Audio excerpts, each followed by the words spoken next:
How's it going, everyone, and welcome to another episode of No Excuses on VTWProductions.com and YouTube.com. I can't talk today. YouTube.com with your favorite show hosts, Aristil. Fenurian. And Volacel, and we're here to bring you the latest news and commentary on the video games industry for the week.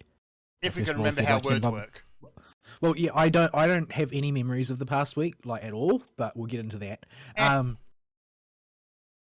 But first of all, if you would like to get involved with the show, you can do so by sending us email at noexcusesvtw@gmail.com, or you can follow us on the Twitter at noexcusesvtw, or you can join us in the Discord server, which you can easily get to by clicking on the link that should be provided in the description underneath the show archive on YouTube. It's there.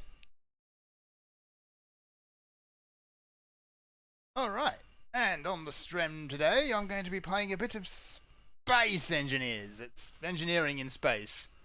Space. Tim Curry makes everything better.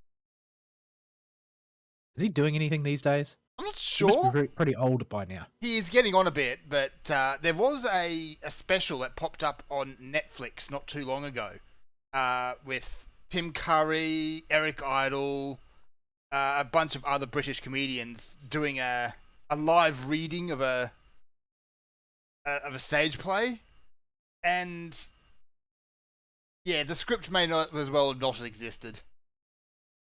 What was it called now? Something about his name now. The one place not corrupted by capitalism. Base.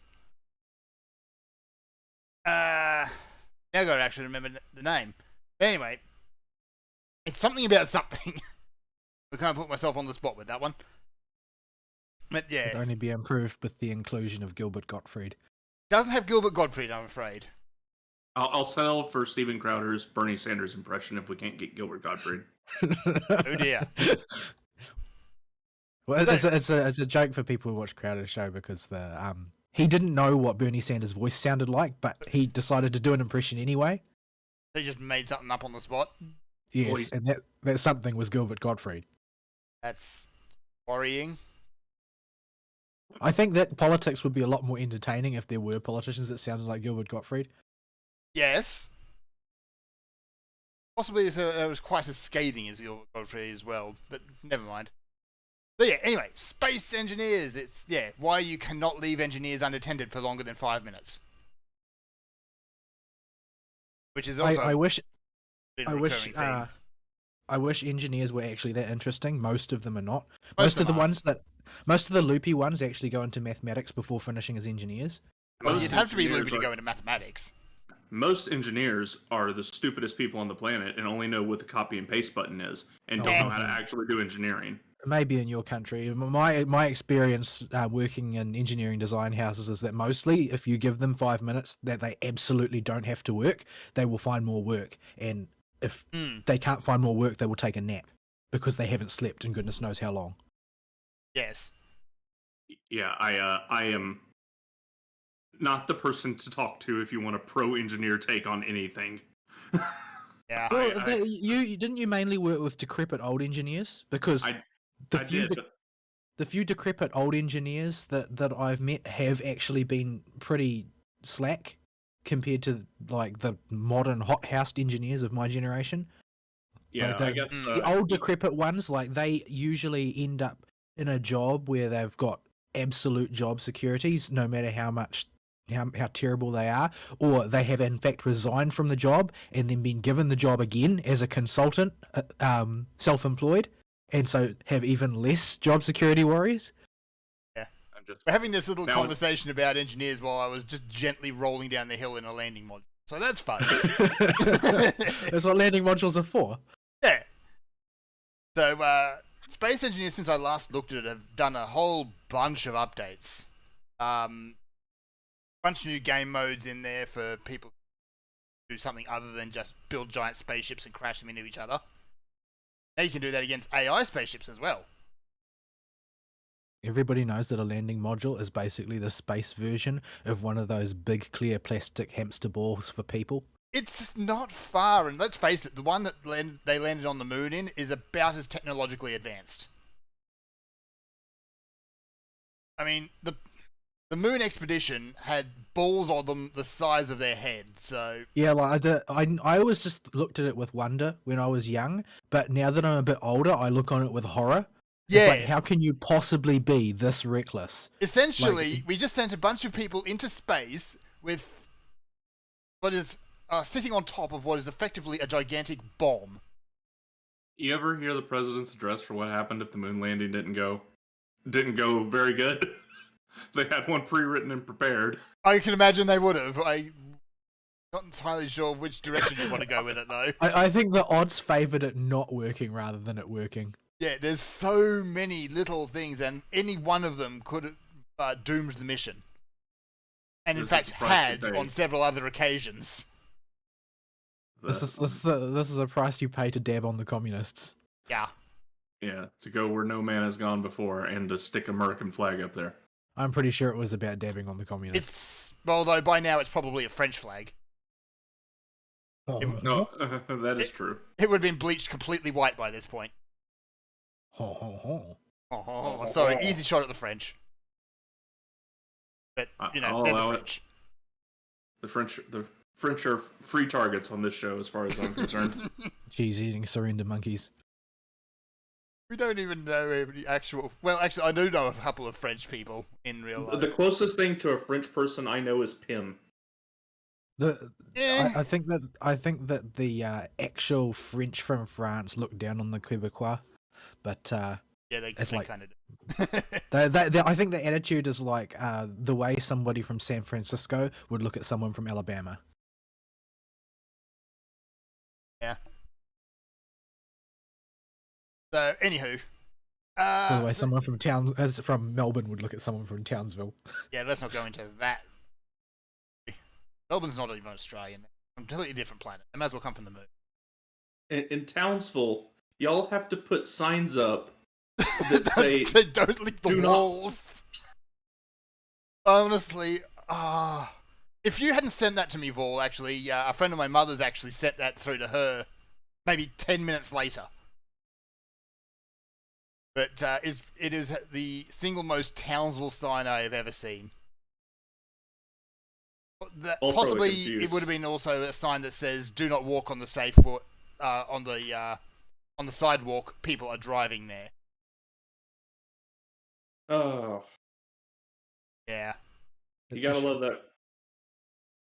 You gotta love them stray cities. Yeah, like people in Melbourne can't drive, but generally they at least can. Nobody's explained to anybody in Melbourne what a pedestrian crossing is for. Oh, it's that thing with the stripies. You go faster. Yeah, it's just a thing with stripies that you've got to zoom through like it's an orange light. Yeah. It means you have right of way as a car, obviously. Yeah. Cars have right of way everywhere by dint of mass, the same reason that trucks have right of way over cars. Yes. Whereas Townsville, if you want to drive in Townsville, you need a minimum blood alcohol level. As far as I'm concerned, cyclists shouldn't have right of way over anybody. Newtonian physics, bitch. Anyway, as for my week has been pretty self-evident. I churned away quite happily at Pokemon Legends Arceus for most of it. Haven't quite finished the endgame story. I'm up to the villain of the piece before inevitably fighting Giratina and then probably Arceus after that. It will be just testing you. Yeah. He's testing actually quite well because they've put a decent AI behind it. He's also I suppose you're actually going to have to fight now, won't you? Yeah, it's like every other trainer battle in the game. You get two types. You've got the people who use Pokeballs and the people who don't. People who do use them before the post game rather. You have one which has maybe 4. And they play them kind of dumb. They'll throw them out, and then once they're out, they're out. The ones without Pokeballs will just throw their team out altogether, but they usually only have 2. 2, maybe 3 in a couple of cases. Except the final boss, he has a full team of 6, and he plays them intelligently. Oh, wow. Yeah, he actually... do they like have synergies and stuff? To a degree, yeah. But more to the point, he takes note of type weaknesses. And as I said last week, absolutely trump him, he's not going to just walk into it. Yeah, if he's in a situation where he's either going to take forever to bring you down, or he just has type disadvantage, and like I said last week, type advantage is king in this game. He will swap out, and he will, because of the way the turn system works, swapping out tends to only take half a turn. So whenever you or your opponent swaps out, generally you can keep following up that turn. So, yeah. In classic Pika Man, I get that the current hardcores love that it takes a full turn to swap, but the whole metagame around predicting and swapping is why you could never ever talk me into trying competitive Pika Man. Yeah, especially when you realize that moves like Sucker Punch exist. Yeah, I just never liked the feel of Pokemon swapping because it always felt like, well, you were sort of losing resources if you did, because you were almost guaranteed to lose either stats or health. Yeah, it was a gamble of give up your turn to swap into something a bit more advantageous and take the hit, or let what you have out die and swap for free and potentially get the turn first. Yeah, and I feel like it gets you coming and going, because if you swap at the wrong time in an all or nothing battle, things can go terribly wrong immediately after that. And if you are doing what you spend the bulk of your Pokemon time doing, which is marathon play, you're trying to go as long as you can without having to drag yourself back to a Pokemon Center. Well, then swapping then is even worse because you're losing time. In this one, you will lose Pokemon, and you will lose them often. But if you're out in the field even the game doesn't tell you can do it, and it doesn't give you the shortcut buttons, but you can always, at any time, except for a few notable, teleport back to the camp and rest. When the game tells you can do that, it actually gives you a shortcut key on your map that you can bring up a list of options. But before that's there, you can just navigate over it on the map and press the button. And generally, especially once you start getting the rapid movement options, it's not a big disadvantage. So, I know a lot of people have been trumpeting this opinion around, but this is probably the best Pokemon game in a long time, and the numbers are actually starting to show that.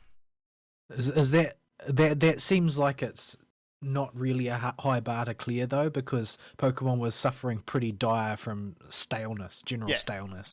In terms of sales, in terms of sales, I believe it is now the highest or the fastest selling game on the Switch. It is the second fastest selling Pokemon game of all time. Yeah. I'm sort of casually interested in it, but Switch games are quite expensive, and I don't have the time, so I'm not like really enthused for it. Plus, I'm still playing Monster Hunter Stories off and on, and I really like that. And like I said last week, I sort of classify them mentally as the same type of game. Yeah, they're the same genre. Yeah, I mean, you do the same thing essentially. So, yeah, essentially, and in some cases for the same reason, as far as their stories are concerned. Because friendship, like I said. Like, Monster Hunter is just a slightly less genteel version of Pokemon. I don't know. Pokemon Arceus is actually much more brutal and upfront than other games. Like, they are straight up telling you, if you don't pull your weight, we will kick you out of this village and you will be left to die in the wilderness. Yeah, I saw that. I've seen a little bit of the beginning of the game because I watched the beginning of Ina's stream. And she appears to have an all-consuming obsession with Bidoof, but other than that, I got to see a bit of how the game operates at the start. Yeah. So it doesn't hold its punches, and towards the end of the game, I'm not going to spoil it for those who still haven't played it and want to, but yeah, things get real. Like, there's actual consequences for things. It makes me wonder if, because this game's doing so well, I wonder if it's doing as well as it is, in part because Sword and Shield was so bad and people didn't get their Pika Man fix from it. I don't know that people are really associating the two that strongly. I think everybody would just rather forget Sword and Shield. Yeah. Yeah, like, I try to forget Sword and Shield, subconsciously even. Sword and Shield is just not good. Until he gets brought up, I don't remember just how terrible Embiggening was. No, I very rarely play a Pokemon game, but when it came to Sword and Shield, my impression of it was like hype, hype, hype, and then the Pokedex news broke, and then suddenly the hype paralyzes it. That comes out and everybody just goes silent. Like Yeah. the outrage over it is something that you only see if you're interested in it. If you're standing on the outside, it's like basically Sword and Shield ceased to exist after launch. Mm-hmm. Whereas that doesn't happen with any of the other ones. With any of the others, you hear ongoing people chatter at least a little bit about it as it goes on. That'll Although have- I would say each successive entry has attracted less chatter in my observation. Yeah, there was a big spike up for Sun and Moon because it did have the kind of the illusion of doing something different, even though it really didn't. Well, even Ultra Sun and Ultra Moon, which were panned by a lot of people, still had more buzz than Sun and Moon. Sword and Shield. Fish and chips. than Pokemon Boris Johnson edition. There's no Boris Johnson there, but I get it. So yeah, essentially once people stopped playing or finished playing Sword and Shield, those who actually made it all the way through just kind of forgot about it. They put it back down and then they went back to Ultra Sapphire Ruby remakes. Because that's where the competitive scene is. Yeah. Well, when those came out, yeah. And then people liked Ruby and Sapphire because it was part of the X generation. Yeah. The X and Y generation. People like the Mega Evolutions. Mega Evolutions are good. Yeah, it's a good balanceable competitive way to play competitively, and they're cool. Unfortunately, it seems like Pokemon team learned the wrong lesson from it. And the lesson they seemed to learn was, okay, we can be successful if we put a gimmick in every time. No, that was that's not the lesson. That opens up the possibility that they're just going to learn the wrong lesson from Arceus as well. It's and entirely the lesson they're going to learn is that in order to be successful, we need to completely change the genre each time. And so next time is going to be like a cart game, and the next time after that is going to be like a tactics RPG. Hey, don't knock it. We've got a Nintendo Direct coming up towards the end of the month, with a notable Pokemon theme to it. So we may get Super Pokemon Kart yet. Oh, here's what they're gonna do to refresh Mario Kart. Mario Kart 9 is gonna have Pikachu zap Mario, and it's gonna be Pokemon Kart. I mean, Mario Kart 8 had Link in it, so why not? Also, Animal Crossing. They haven't done a tactics RPG, have they? Pokemon Tactics? Yes, there's a crossover with Fire Emblem. I forget what it's actually called. And there was another one with Nobunaga characters of some description. Because it seems like that would be an easy sell to the tactics fans. Oh, yeah. So, yeah, there is a Pokemon Tactics game. I'm just exactly called. Because I don't think it even got a proper Western release.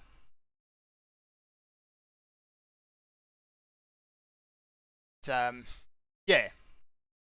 But so far, like, I've still got a few bits of endgame to do in Legends, but the game's not perfect. Like, I'm going to get that right out of the way, because especially once I started playing around after the show last week, playing around with the flying mechanic more.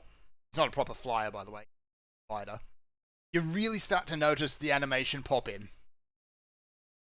Like once you get out into clear weather and you get high up, you notice that the terrain pops something horrible.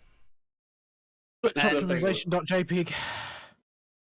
Yeah, this is the thing with all Switch games. SMT well, had it really bad too. Yeah, I'm 90% sure it's the same engine that they used for Breath of the Wild. And while Breath of the Wild did have the pop, it was nowhere near this bad. So, yeah, there's that. I think combat could still use a bit more of a freshening up. Like, they've got a good start, but it could still do with a bit more. Of course, the limited Pokedex, but you're going to get that in this sort of game. Making the story a bit darker works nicely, I think, but probably not some kitty kids. But overall, I think this is an absolute excellent start for something. If they can keep the momentum and don't learn the wrong lessons. I think that we won't know whether this game was really successful at what it needed to do until the next one comes out, because it's a great start and all that, but like you said, in the past they've learned entirely the wrong lesson from their successes. Mm-hmm. So yeah, I just don't have a lot of faith in them. They've been running in their groove for so long. As things got worse and worse, they almost acted not at all to fix it until they ended up creating Sword and Board, and then it was pretty much over at that point. Like the interest in the Pokemon game when viewed as a genre was basically at an all-time low at that point. Yeah, and they had to do something. And I think that from what I have seen, it looks like this was the approach that they should have taken. But then, this was the approach that I expected them to take when I was 15. Yes, and that's the big thing I think about it, is this is the game. If you'd given me this game 15 years ago, 20 years ago almost, like there's no reason that this game could not have been made 15 years ago. Yeah, this game doesn't look that good. It could have run on the GameCube. Yeah.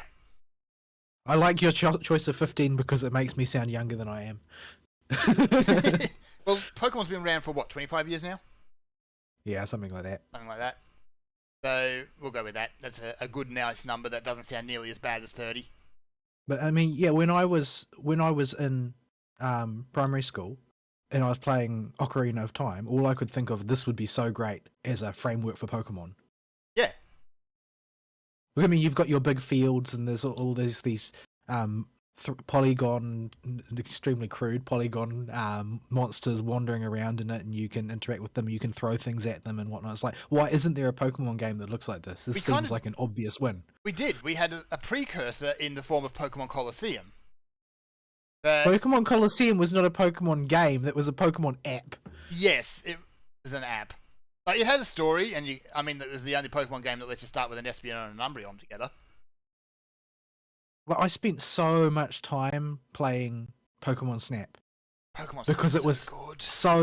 It was so close to what the dream was. Yeah, and it proved that you could do that with the horsepower that the 64 had was enough to make the dream Pokemon game happen, and they didn't do it. Yeah. So this is a big step in that right direction. Finally. Yeah, 20 years late. 20 years, 15. Doesn't sound nearly as bad. No, as Pokemon Snap came out a very long time ago, and so did Ocarina of Time. And those are numbers I don't want to think about because they make me feel old. Those games proved that the technology existed, and that was more than 20 years ago. And that was with only 2 gens. Those games came out when there was a 1-9 at the start of when you wrote the year. Yeah, actually, come to think of it, Pokemon Snap came out just for Generation 1, didn't it? Yeah. There was no Generation 2. It didn't exist. Yeah. Yeah, it came out alongside Pokemon Stadium 1. Yeah, so it was just Gen 1 Pokemon. So, yeah, okay, now the roster's gotten a bit larger that you might have to start picking and choosing a bit, but... We've got the horsepower for it now. We haven't got the space on one cartridge to work with. This is not 20 years ago. We don't need to pick and choose that much. Our technology has advanced along with the roster, so we don't need to worry about that. I think it's just a lack of will to take the risk, because it would not have been in their comfort zone to do it. But it would have been an easy win, and they've waited 20 years to do it. That's a big thing, I think, is especially with Pokemon. Nintendo have been so protective of that franchise.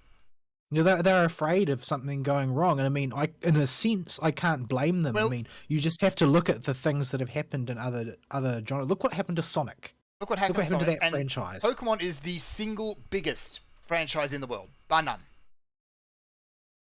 When you take all into account, it's got broad appeal, and it doesn't. It did not have to coexist with the console wars proper as well. No, it had to coexist with Digimon. That didn't really last very long. No, it didn't. No, it didn't. That was the schoolyard fight. Digimon was a sodding virtual pet. Yeah, they if they both didn't have Mon at the end of their name in the US, nobody would have ever put the two. Nobody associated the two in Japan. They were not considered to be. It was in the West entirely. But yeah, it's not just that it's got broad appeal; it's got multi-generational appeal at this point.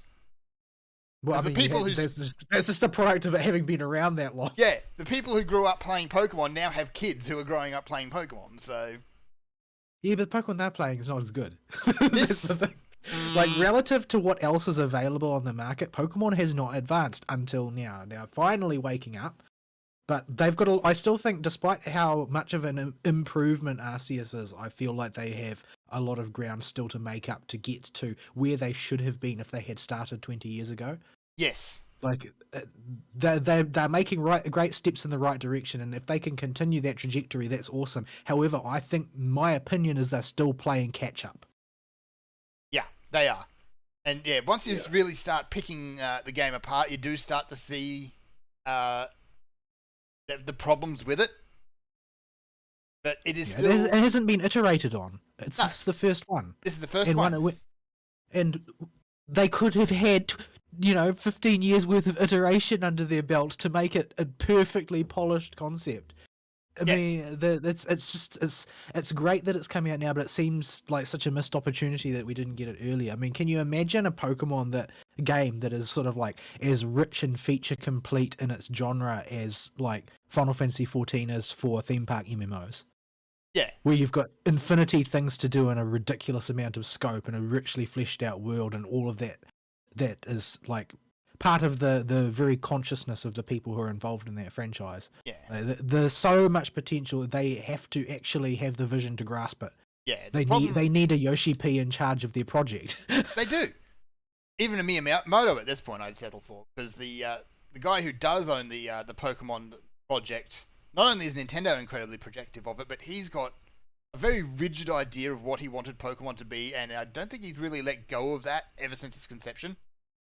Well, yeah. Yeah, I think that's in a lot of ways the problem, because you need a visionary, but they need a certain amount of flexibility and they need a certain amount of willingness to take risks. Yeah. I mean, give it to Miyamoto, and I mean, Mario fits into any groove you want to put him in at the moment. I mean, I think that the Yoshi P thing, the reason why he was successful is that he did take ownership of the project. He made it his magnum opus, the thing that he was going to dedicate his life and career to making great. No matter what it cost him or how many risks he had to take. And he accomplished it. By and large, he accomplished it. It's had its fits and starts, and it's not a perfect game, but he managed to do something great, which has resonated with millions of people. Yeah. Pokemon could be that, if they are willing to keep moving and not just treat Arceus as a one-off. They need somebody to come in and go, make Pokemon great again. The fact that they're calling it a mainline game and that they've called it Legends Arceus instead of just Pokemon Arceus tells me that they're at least going to make one more. But it also tells me that they're not going to stop dedicating the lion's share of their development time and money to mainstream Pokemon games of the conventional kind. Otherwise, they wouldn't have tacked Legends onto the end. Legends might be a parallel branch of the franchise, but they're not displacing the old way of doing things. And if there's no cross-pollination, it's going to be very disappointing. Yeah. And everybody knows that they're calling this a mainline game right now just for marketing reasons. They're not... It doesn't matter if they intend it to be or not. Marketing reasons is fine, because what marketing reasons ultimately redounds to at this point is polling for interest. And people are showing a lot of interest. As soon as you get... the dollar signs to light up in the eyes of the bean counters, they are going to be willing to throw money at doing another Pokemon game. That team can get access to more money, more development time. Especially since the feedback that's been throwing around the internet in the loudest corners of everyone has been almost universally positive. A lot of it's been, it's good, but it's still been very positive. Do we have a finger on what the Japanese are saying about it? Because they're the ones that actually matter here. Because the developers speak Japanese. The West isn't going to get listened to. There are very few companies do listen to the West. The FF team does listen to the West. The Monster Hunter team does listen to the West to a limited extent. I think they are a lot more now because World happened. Yeah, because since World happened, they've realised that that massive untapped market is full of unbelievable autists who can supply useful information they want. And look at all that money they have. Yeah, they're full of Western dollars. Yes. Pokemon needs to really acknowledge that, and it's something Nintendo as a whole have been reluctant to do in their central properties, is really take seriously the West as a market and what the West has to say about things. Mm-hmm. And that has been a Nintendo habit for the longest time, is to only listen to the West. You don't want them to go full Sony and pretend Japan doesn't exist, because all of Nintendo's flavor comes from the fact that it's from the imaginations of Japanese developers. Yeah, but it's only went too far the other way. They do need to realize that their own ideas will get stale if they never listen to anybody else. Yeah, but Nintendo still has that very traditional Japanese business mindset. That's to their advantage in a lot of situations, because they don't immediately leap on a lot of the vicissitudes of the market. Like, they farm out their more evil things to other companies, like gacha mechanics. Yes. They don't do that in-house, generally speaking. They contract somebody else to conduct their evil for them. Yeah, typically they do. So it means that once they do finally move, they tend to move very slowly and in a very considered manner. We'll see. Like, we're going to get at least one more Legends game. It might be, Generation 9, or it might be a second side main. But, yeah.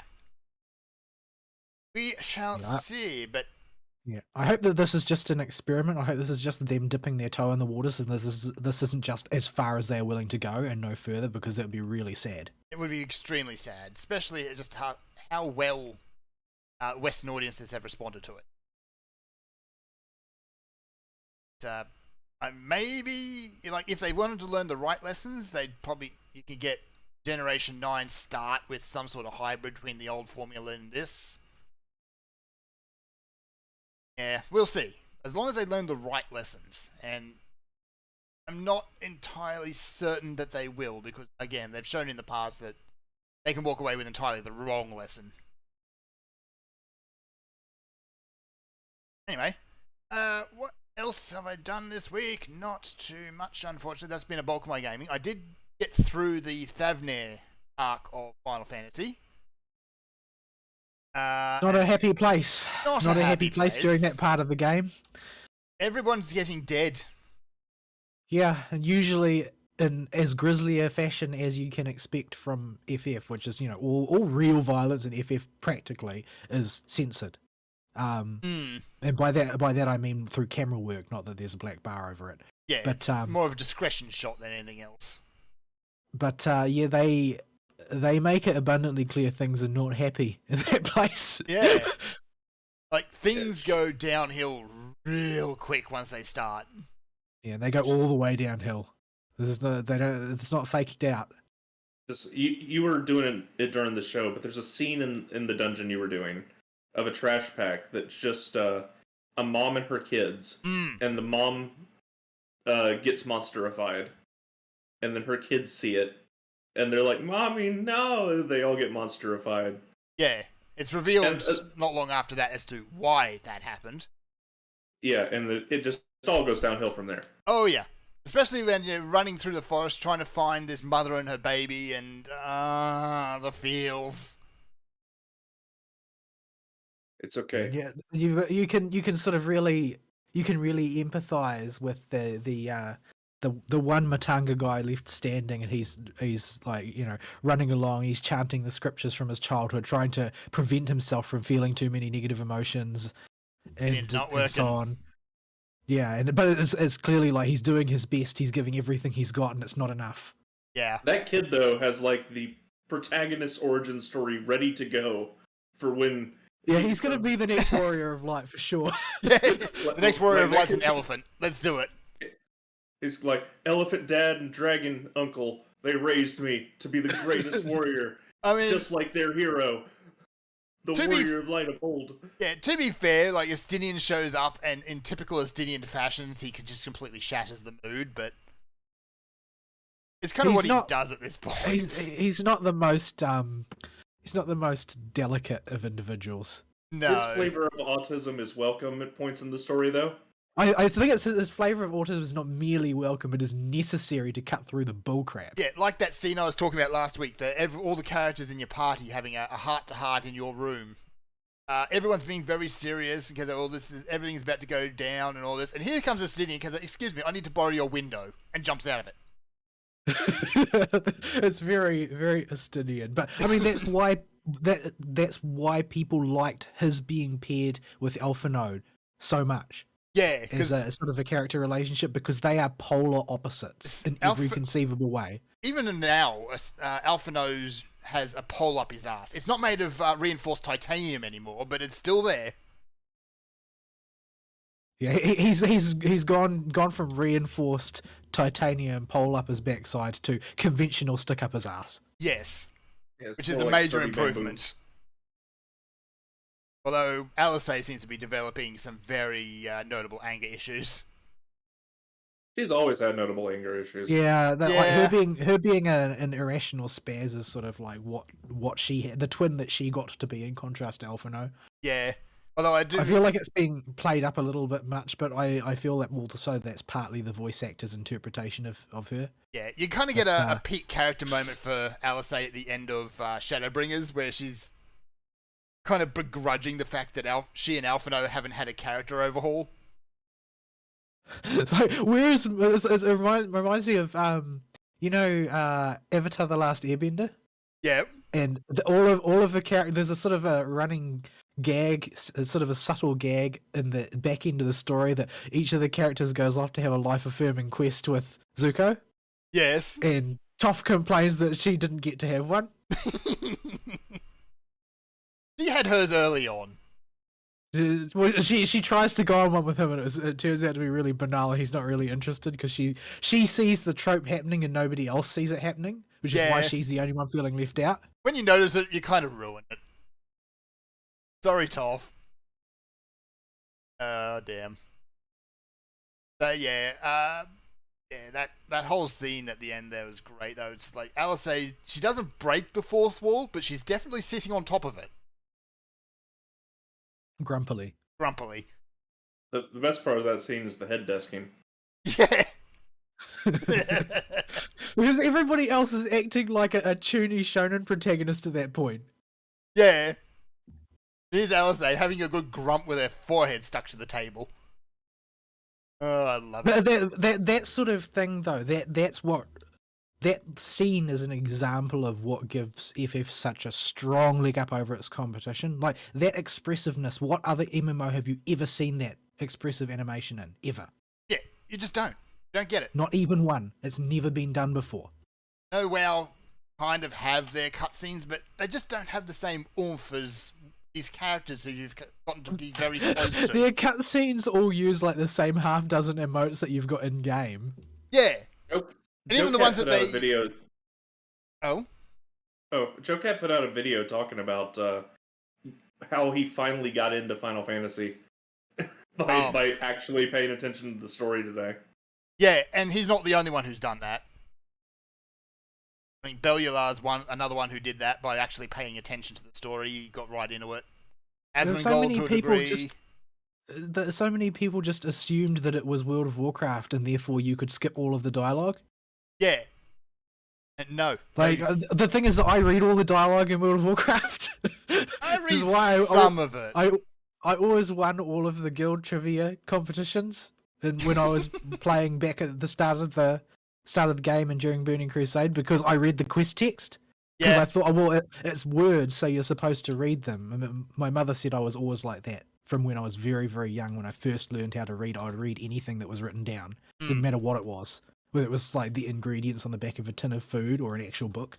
But so I read all the text. I thought that that's how you're supposed to play a game, and so I never had the experience of FF being this incredibly banal and stale MMO that so many people experienced because they hadn't read any of the text.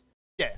Because even back then, because when I started playing, there was only, like, as far as raid content, there was only Binding Coil of Bahamut. So it must have been pretty early on in the piece. I didn't play at Realm Reborn launch or anything, but it was pretty early on. But yeah, the writing was no great shakes back then, for sure. But it was so many leagues ahead of everything else that I'd seen in MMOs that it had this sort of an atmosphere to it that others didn't. Like, it projected that the gameplay wasn't the point. It was the gameplay was there in order to facilitate the story and not the other way around. Mm-hmm. So yeah, I don't have the experience of FF being, you know, banal, because I didn't experience the game as, oh well, I'm switching from WoW to this for an equivalent experience. So no, there were other games that I had that for. That like I expected that from Warhammer Age of Reckoning. Yep. I did not expect that from Final Fantasy. I expected something radically different, and that's what it was. Whereas, you know, I've seen so many people say that, oh, I tried Final Fantasy, but it's just boring version of WoW. So yeah, admittedly, I tried the full story immersion with Guild Wars 2, and we got hurt. So yeah, I did approach Guild Wars similarly to the way I approached FF, because that's what I had been playing, and it was unspeakably disappointing. Mechanically, it had a lot of very interesting aspects, much more interesting ones in a lot of cases than Final Fantasy had, because, you know, it wasn't the point. But it wasn't enough to carry the fact that I didn't feel attached to the story at all, especially because I was comparing it directly to Guild Wars 1, which, while the storytelling was much more rudimentary in Guild Wars 1. However, the actual story beats were more they were just more coherent. They made more sense. They tried to repeat a lot of them in Guild Wars 2 in a slightly different way, but it just didn't carry off as well. The Guild Wars 1 is structured in quite a radical way, in that there are a lot of people that never leave what is called pre-searing, because the key event in Guild Wars that happens is called the Searing, and it's basically the Kingdom of Escalon gets burned to the ground by the Char. Yep. The entire first part of the game takes place in what's called pre-searing, which is sort of like the entirety of the game is Westfall type of thing. Yeah, not Westfall. Elwyn Forest. Elwyn Forest. Everything is Elwyn Forest. Although there is a little patch outside the walls that is incredibly difficult, that lots of people just spend their time adventuring there, because it's almost like playing a twink character, I suppose, in a way. The outside the walls part is not really, you're not supposed to spend a huge amount of time there. It's not supposed to be the bulk of the gameplay, but a lot of people make it the bulk of the gameplay. But yeah, there's a lot to do, there's a lot to see, and all of it disappears after the tutorial, so no people ever leave. And you lose that when the game starts proper. You lose that. You don't have it anymore. It's not, you can never go back. And so you end up with an actual genuine sense of something being taken from you when your kingdom is burned to the ground. Most people wouldn't be able to accomplish that in another MMO, because, well, you haven't actually genuinely been spending time in this kingdom for any length of time, right? Usually if a kingdom's going to get burned to the ground... It's the tutorial zone. Yeah, it happens like 10 minutes in. Yeah, it's the tutorial zone. And you can make it happen like an hour in, if you want. You can just push forward and leave. And there's nothing stopping you from doing that. In fact, you could argue that that's working as intended. Yeah. But there's so much to do there, and people tend to get hooked in and spend so much time in pre-searing that when they left, you feel sort of a genuine sense of loss and outrage at what they took from you. And so that hooks a lot of people in a way that Guild Wars 2 just doesn't have a hook like that.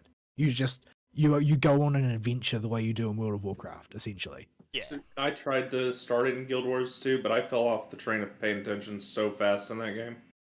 There's a lot of stuff to do in Guild Wars 2, but its specialty is kind of a little bit of everything.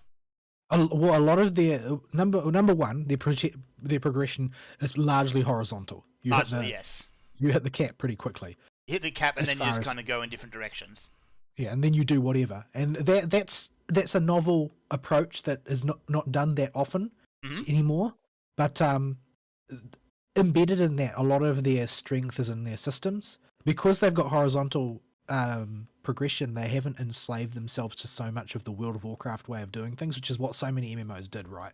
They just saw World of Warcraft works, so we have to do what they do, and we'll put a few little bells and whistles on, and it'll all be okay if we do that, right? You, Rift. I don't know what the deal is with Rift. It seems to have a very dedicated fan base. Not anymore. It's owned by GamerGo now. The company where MMOs go to die. Oh, like go to die or go when they're already moribund? They can be moribund when they're bought out, but Game & Go will strip their flesh and leave a skeleton up for people who want to have Embalm them. That's basically what they do, is they'll buy a flagging MMO and, yeah, monetize it as much as possible while not providing any sort of support or updates. So basically taxidermy. Essentially, yeah. Like, it's there and it looks like it's still alive, but in practice nothing functions. It's actually dead and it's just staring at you with its cold, glassy eyes. There's like this big taxidermy quest in FF, and it kind of creeped me out, to be honest. Rift is on its deathbed at this point. Man, it was doing well for a while there. It had its niche. Like, it had that really cool 3-class combining system. Like, even though there was a three, I thought it was only 2. No, 3. There was a lot of redundancy, but yeah, you could pick 3 classes and kind of mash them together. That sounds like it might be a bit too complicated, and it probably had a really, really obnoxiously complicated meta as well. Well, that's where all the redundancy came in. So there was like, all your casters kind of had a basic energy builder, a big nuke, kind of a couple of AoEs and that. So yeah, I see. They all had their own unique bits and pieces, but yeah, there was a lot of overlap still. You can kind of pick and choose which one you wanted that fitted your team. Yes. But, yeah, there were so many that always just tried to do the same thing as though that would work. Like, I don't understand what business case was actually being made by the people doing the pitch to the publisher. Like, unless you had a really, really powerful IP, like, there are a lot of reasons that Warhammer failed, but IP strength was not one of them. Yeah, I think the IP was strong and the art direction was really strong as well. I think during the early days of the MMO rush, it was, this game is like WoW, and that's as far as they went. Yeah, and they launched it directly into a saturated market where WoW was ascendant still, like not merely on top of the world, but ascendant. Yeah. Now, if you went into a game publisher and said our game is like WoW, you get laughed out of the building. Yeah, like nobody wants that. Nobody wants that. No, nobody wants to replicate this. Oh, so your game is like that game made by that embattled company where all the employees hate all their bosses and nothing gets made on schedule and content gets cut every patch and nothing works and all their players hate playing it, but they're enslaved to the system which was designed by a guy who designed it specifically to be psychologically exploitative, etc., etc. Yes. So you need to have some sort of unique spin for your MMO, and we're starting to see a few MMOs come up which have that kind of unique spin. Like, you've got Ashes of Creation coming up, which has a more advanced 2-class mashup system with a kind of a big persistent world type dealy going on. You had New World, which showed that that's not a promise of anything. Yeah. just because you've got some good ideas doesn't mean you can execute. You can have good ideas, you can have a world-class launch, but if there's nothing behind it, your game's going to go poof. I hope that a lot of people learn lesson. I mean, in terms of gamers, not just in terms of developers. I hope a lot of people learn that lesson, is that a world-class launch is just a reflection of the hype. It has nothing to do with the substance. Mm-hmm. Just because everybody's jumping on board doesn't mean everybody's going to be on board 5 minutes from now. Yeah, that it opens the door for you. If the room beyond the door is empty, then people aren't going to stick around. This is basically it's the meme, the Simpsons meme where the superintendent asks Seymour what's going on in that room. Nothing. And he's like, Aurora Borealis. Yeah. So, like, if you open that door, then you will see what is in there, and maybe it's not all that it could be. But yeah, I don't know. Like, as much as I like FF, it is, in my opinion, it is the flagship for the genre of generations past. And it is. I don't think that you can do more than iterate it to, a little further up the mountain, and then it'll be at the peak of what you can do with that basic conception. Yeah. And I still haven't seen anybody release any kind of MMO that breaks that paradigm completely. Mm-hmm. And not many people have even, to their credit in some respects, not many people have even been willing to claim that they're going to. Yeah. But the flip side of that is that means ultimately a lot of them are claiming that they're just going to do WoW again. Yeah, And like we've seen honestly, a few that have kind of tried to take WoW and improve on that formula to a further degree, like WildStar. yeah, but WildStar was also, it set out to be a WoW killer. It defined itself with respect to WoW. Yeah, and that was one of their biggest downfalls. Yeah, that's the problem there. And there's a tiny part of me that is glad that there is no paradigm shifting genre breaker that's going to make MMOs anew, because if it came out tomorrow, then it would be launching into sort of the apex of microtransaction driven degeneracy. Yeah. Where everything is about exploiting psychological tricks to get the player to put more money in. Like, if the paradigm breaker MMO, which is more revolutionary than anything, came out and it was built on a system like Genshin Impact, then it would be poisoned, basically. Yep. And it would be very hard to break away from that. Like Genshin Impact. Yeah, like, because ultimately Genshin Impact is at heart a gacha game, and it has many, many virtues as a game, but ultimately it is built around the gacha and behaves like it. Yes. Because that's how it was built, that's how it's funded, and it's how it will continue to be developed.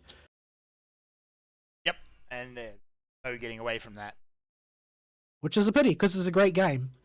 But Yeah. you can't release Genshin Impact without the gacha, the game, because if you did, number one, the people who would play it are still playing Genshin Impact, and number two, your publisher would look at you like you were mad and demand to know why you weren't making gacha money.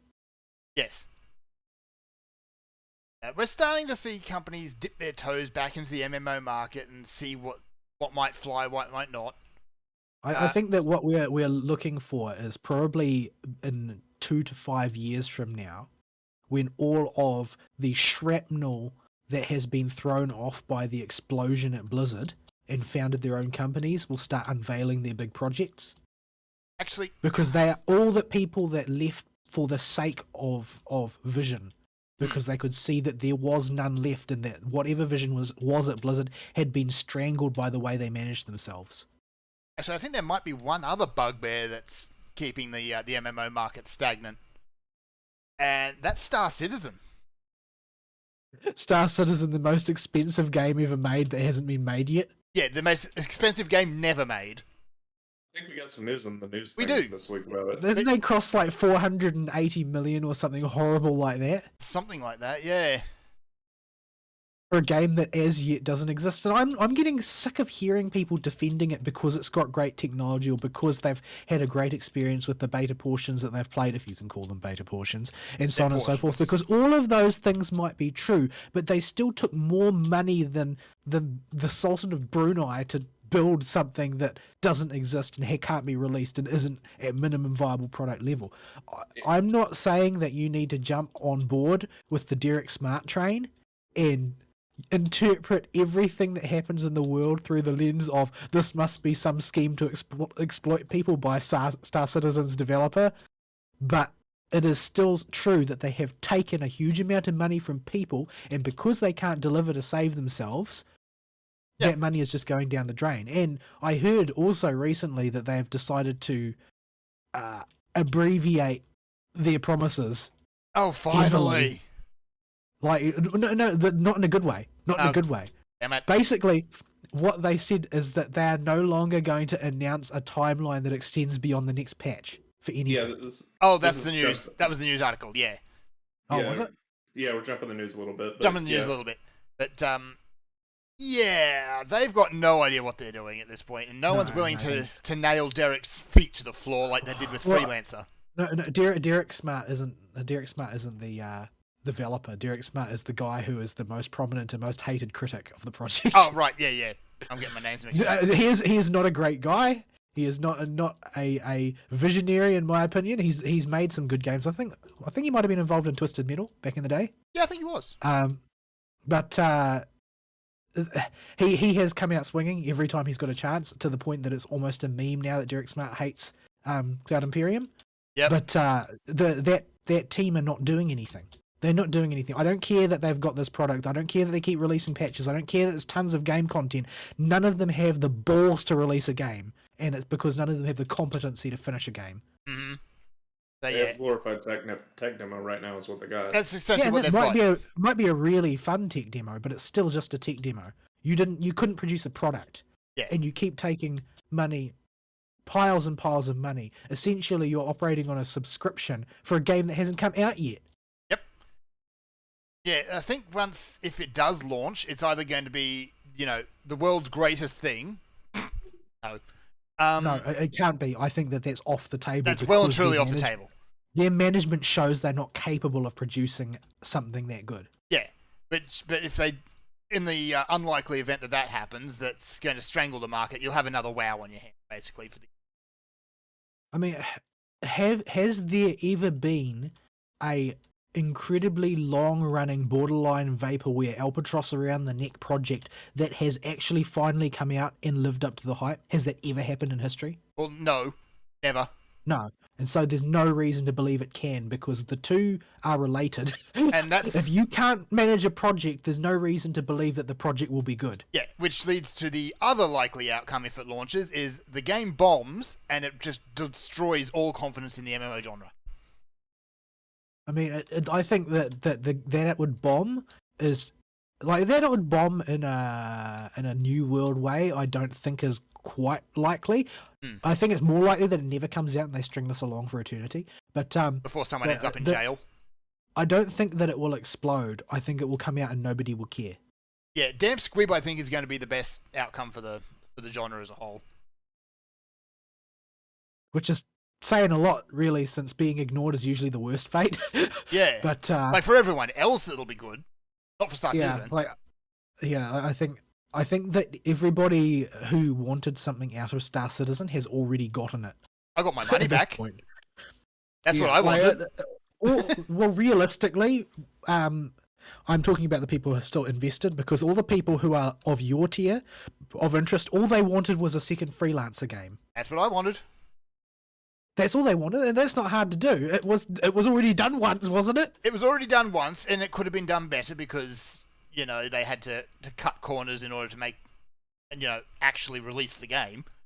I mean, if the likes of Elite Dangerous hadn't screwed the pooch, people would have totally lost interest in Star Citizen by now. Yeah. Like, Elite Dangerous kind of fills a bit of the void. But I mean, they became a mismanaged project. But if they had managed things in the way of sort of expansion in the Star Citizen direction, because the problem with Star Citizen is they started with scope creep and they added more scope creep. If you start with the nucleus of a solid game like Elite Dangerous, then you are allowed to add scope after the fact. Which reminds me, actually, let me see. Elite Dangerous, because they released their new DLC a while back, Odyssey, which lets you get out of your ship and walk around and do Star Citizen things. Yeah, basically. Had they done it right, I think they would have been. Nope, it's still. Recent reviews are now mixed, so they've come up slightly. Yeah, it's better than bad, but yeah. The overall trend is still mostly negative. Yeah, because it came out and it was poop. But what I'm saying is, it's a Star Citizen project exists on the basis of promise alone. It doesn't matter that they have shown content or shown, the machinery of the way the game will work, or that there are a whole bunch of complete people who irrationally support it and decry anybody who criticizes it for no reason. I think that project is dead in the water. I wouldn't even classify it as an MMO at this point, because let's say that it came out, you're not going to have access to that game in a sense, because the overclass have long been established for many, many years now. Those people who bought those $4,000 spaceships, they're the only people who can own those, and they are going to be the single most powerful thing in that game. Like if you decide to start as a noob, go, this MMO, lots of people are saying that it's good, it's come out now, and you go in there and you're surrounded by titans who they rule and dictate the rules. Like, I don't know how much of a living world they had planned to put into Star Citizen. I presume it would be a pretty strong influence. But yes. Can you imagine, for instance, I don't know if you ever played it, I did for a while, if you started Eve and everybody else starting at the same time as you had like capital ships already, and you were starting in a frigate. Yeah, wouldn't be any fun. No, it wouldn't be any fun because you would do nothing except explode constantly because there's lots of bored aristocrats hanging around who have nothing better to do than to shoot at the locals. Yeah. And that's what Star Citizen is going to be like on release because they can't take away all that stuff they promised. Yeah, They can't render it meaningless. So Eve, they've all just those, in Eve, those big giant super capital ships are usually the result of hours upon hours of work. Collective work. Not just one person. Yeah. So, and they're not indestructible. And once they're gone, they're gone. Have value. They have value. They are, not only do they have value, but it's fungible value. Yes. So if that ship gets blown up, you can turn that capital ship into scrap, but you can also turn it into something else. Like if you decide you don't want your Titan anymore or whatever, you can sell it and then be, as rich as a prince, and then do whatever else you want with that DOS. But purchase an armada instead of a single capital ship. Like you can do what you want with that. It's a fungible item. But all of this stuff grew organically out of that space game. But Star Citizen will launch into an environment where everybody is an aristocrat, so nobody is. Yeah. Everybody's just got these hyper powerful ships. And how long do you think that they will keep playing Star Citizen once CIG realizes that they have to power creep all that stuff into irrelevance just to make a game work? Yeah. Because there won't be a game if everybody's already at the top of the tech tree. Like, when you log into the game and you're a peasant, and like the guy next to you was one of these people who was able to buy the $4,000 ship, you're not going to have a hope of eating with him. No, but what they will do is that they will give every new player a brand ship which is just as powerful, which is going to tick off all of their investors. Yes. Or they will advance the power curve so fast that all of those glam ships suddenly are completely irrelevant, and all of the investors will get ticked off. So or they won't, and then the game will fail. Yeah. Or the only way I can see them actually doing it and making it balanced is lock those paid-for ships behind a progression wall. So you need to progress the game to a point where you can normally get ships of that power level. Well, that might be fine if people hadn't paid thousands of dollars for them. That's the catch. But they've been waiting for these $1,000 ships for how many years now? 10. I don't think they're going to say, oh yeah, but you need to grind for 10 hours before you can actually access them now that the game is out. Yeah. Like imagine there's no way. Like these are all about human game interactions. This is not about how hard it is to make the game, and this is not about the people involved in specific. This is about what happens when you dangle something in front of players and then take it away from them, because that's what these people are doing. They're not going to get to enter the game at the top of the tech tree unless the tech tree is irrelevant, and then their value of their investment disappears. Yeah, so either you let them do that, enter in the top of the tech tree and basically scuttle your game, or you enter them in the bottom of the tech tree and they withdraw their money. Yeah, and scuttle the game. I mean, this is why I think the game is never going to come out, because the game as a business model only works if it never comes out. Yes. It's the only way. It's about the most nefarious thing imaginable, and this is why I say it's kind of Derek Smartian, because this is the sort of thing he's been saying since day one. Yeah. And nobody believed him at first, and more people have come to believe him as time goes on. Less and less people have come to believe him because he's loopy, but well, yes. But generally speaking, that's been the way of things like that. That I would not look to Star Citizen to be any kind of lodestone for the genre as a whole. No. I hope if it becomes the lodestone for the genre as a whole, the whole gaming industry must be in trouble at that point. It already is. Like, there's other things that are going on in the MMOs lately, like Cryptix was bought up by Gearbox, I think, recently. So they might actually do something with those 3 games. People seem to forget that Champions Online exists. I love Champions Online, but it just hasn't done anything. Ever. I couldn't like it. I felt like it was laughing at me. Yeah, it kind of was. Because now the whole thing is just a mess of loot boxes and microtransactions as well. But no actual new content. Star Trek Online added, the modern Star Treks into it, so That's ruined. What, like the Reboot Universe? Reboot Universe is in there, and some degree of canon. It's basically all the universes are canon, and you hop between them. That's gross. Yeah, it's an unspeakable mess to start in that game. Like, you do a tutorial, and then it's like, okay, here you go. You can go into space now. By the way, here's 27 bajillion different timelines you got to keep track. And then there's Neverwinter, which has been an exercise in, removing bits from your game one by one to see the point at which people stop playing. Who would do this, Chief? Perfect World. But they didn't need to. Meanwhile, actually, in other news, you still have City of Heroes Homecoming going strong. They actually started putting out some new power sets. It was going to, because it's player driven. Very player driven. I kind of want to fire it up and play around with the new power sets, actually. By its nature, it sort of can't do anything wrong because people won't support it, and so it will stop happening. Mm-hmm. Yeah, we'll see. Maybe something big is going to happen to shake up the MMO market. I don't see Ashes of Creation honestly doing it, but they're going the Star Citizen route of financing, where every month or so there comes a new tier of exclusive rewards for buying in.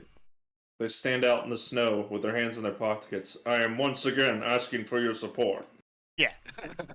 At least with Ashes of Creation, you're not buying power. It's all cosmetic. But still, it's like just changing up every month.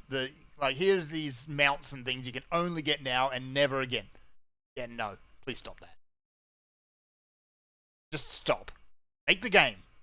We won't want you to make all these extra bajillion mounts that you can't get ever again because they don't add to the game. Make the game. Anyway. Actually, now with Legends Arceus out, I'm actually kind of intrigued if they'd use that formula as a Pokemon MMO. That would work. But yeah, well, people have been asking for the Pokemon MMO for eternity. Yeah. They haven't made it yet. Not really sure why. Yeah, money and success. I think it's risk aversion. I think it's very much risk aversion. And they can't be blamed for that, but they also can't expect to receive any accolades for their incredible game if they don't make it. That's right. Anyway, that was my week. Good lord, that went places. Do you want to take a break now, or do you want to dive into your week, Paul? I don't have much of a week to speak of. Okay, I had like a deeply horrible week at work, so... we can do Vault's week then, so that we stay balanced between the break. Hammer it out quick then. Alright, so I didn't really do much during the week. I just,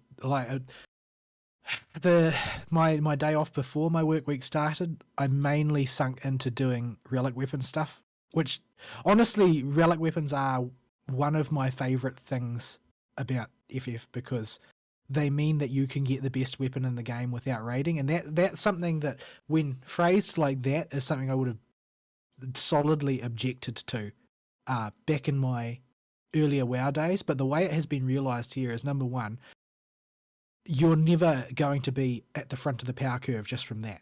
It's just a weapon. It doesn't matter if you've got the most fancy weapon in the world if you still suck, and if you can't participate in in-game content because the rest of your gear is totally naff. It also still takes a colossal amount of work. It does take a huge amount of time and effort to put in, but that's what makes it make sense, because you are still, unlike in World of Warcraft, you are the hero of the story in FF. Very obviously the hero of the story, and therefore it makes sense for you not to be dressed like a common soldier, unless of course you want to be, because you can always glam yourself to be. But a hero of legend kind of needs a weapon of legend to go with it, and this kind of adds that. Whereas in World of Warcraft, you're not a hero, you're a elite soldier who uses whatever trash they can pick up. Nobody can be bothered to remember the name of. Yeah, because there are, since Ashbringer there have been no famous weapons. Like I can remember names of some of the really fancy weapons from Vanilla, but I can't remember. I can't remember what the anything since Warlock, the demo Warlock one, we just called him Murray. No, I'm not talking about Legion. I'm talking about Vanilla. Like Vanilla, I don't remember okay. I don't remember the names of any of the Legion ones, but everybody knows Headmaster's Charge. Everybody knows Benediction. Everybody knows Corrupted Ashbringer. Everybody knows Ass Candy. Yeah. Sulfurous, Thunder Fury. Like Thunder Fury was notorious. Yeah, especially for Aristeel. But nobody knows anything about any of the other weapons.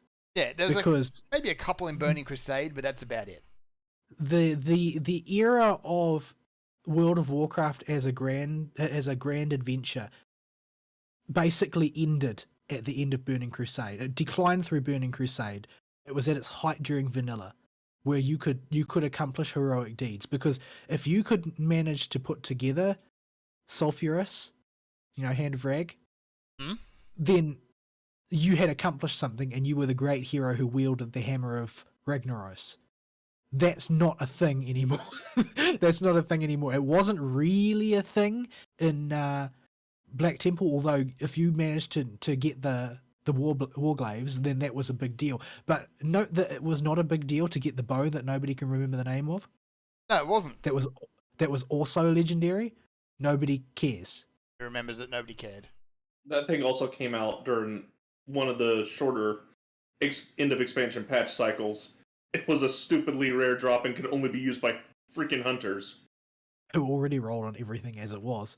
But there's no real cachet to have anything like that anymore. But Thunder Fury and Hand of Rag, and that they were relic weapons in the sense that Final Fantasy means it, and that they were something that you had to work towards at great length, and they were sort of like character legend forming items.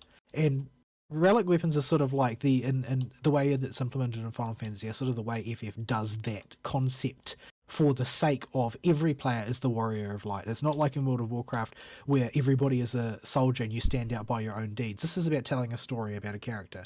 So you need a weapon like this, and it fits thematically with the rest of FF. It doesn't damage the power curve, and from a practical point of view, when I can't be bothered thinking about, like, I don't know about other people, I often will log into FF. I don't log into FF the same way that I did in World of Warcraft, where I log in because I have to do my dailies, because otherwise I'll fall behind, which is like the worst feeling on earth. Yes. I don't know, Fern, if you have been at the level of play where that is an obligation. I kind of hit that point and realized, just no, I'm not doing this. Yeah, but I mythic raided at length, and Ari did a little bit. Most of your mythic raiding equivalent career was very early in WoW's history before dailies were a thing. Yeah. But, it was. I did all that stuff back when there wasn't a timer associated with it, and it was just you had a checklist of things that you needed to get done, and you could still prepare weeks in advance, where you could just stockpile stuff for your raid consumables and whatnot. So there was no daily push like you had to go through with mythic raiding. Yeah, when I was playing like at the apex of the hardest of the hardcore content that I bothered to get involved in, it was at the pinnacle of daily quest and world quest fever, where you've got this list of chores that you have to do. So oftentimes I associated World of Warcraft with reluctantly logging on to do my dailies. By contrast, in FF, I often log on and I just want to play some FF, but I have no idea what I want to do. I sort of want to be in the game and do some stuff and move forward a little bit, but I don't have anything in particular in mind. And relic weapons have been a really great fallback for that, because you can always just go and do a bit of stuff, do some stuff, make a little bit of progress, and you're always getting a little bit closer towards a relic weapon. Now, there are no relic weapon quest lines that are contemporary with Endwalker, but there's tons of relic weapon quest lines that are not contemporary with Endwalker, and glam is glam, and glam is endgame. Glam is endgame. So for me, I've always really liked having the relic weapons around because no matter what else I might be hoping to do or progressing towards, there's always, well, I don't really have time to do anything particularly big, and I don't really have enough capacity for focus left in my brain at the end of the day to tank a dungeon for somebody because I'll clown it up badly. So I can just do a little bit of work on my relic weapon, move it forward just a little bit, and that's been a really good way of spending my time. So I made some progress on that, and Ari decided he was going to join, so I switched over to the quest line he was doing, and we ground out a whole bunch of stuff. Which was sort of an interesting experience in and of itself as we tried to see how efficiently could we barge through old content at our ridiculous power level, obliterating bosses one by one as we went. It sometimes would go quick when my cards would line up and I would draw, Lord of Crowns. And then sometimes I wouldn't, and Earthly Star would be on cooldown and I'd have to let Vol kill everything. And sometimes I will have sprinted ahead, and by the time you entered the boss arena, the boss had already exploded. Because I took a flying leap towards it and it ran out of health immediately. But so we made some progress on that, and there's nothing particularly enriching about that, but it made the bars go up. It was progress towards our toddler's mobile that we hang over a crib. Yours looks like that. Mine is sweet. Yours looks clownish. It looks a lot better once it gets his aura. Yeah, it does. But I think right I get now, my Shadowbringers one. No, sorry, my Stormblood one. Yeah, giant freaking ray gun. Yeah, there's a. I'm progressing many of them. I've got my Bravura up to, what is it called now? Bravura Animus. So I'm working on the next stage, which is the Sphere Scroll stage. I've got Hyperconductive Ukonvasara, which is like this. I think that there's 1, 2, 3, 4. There are 4 forms after that, and this is the 4th form. So I'm at the halfway point for Ukonvasara. Nice. And I've got Skullrender up to the end of the first stage, so that's the 2nd form. Skullrender Recollection.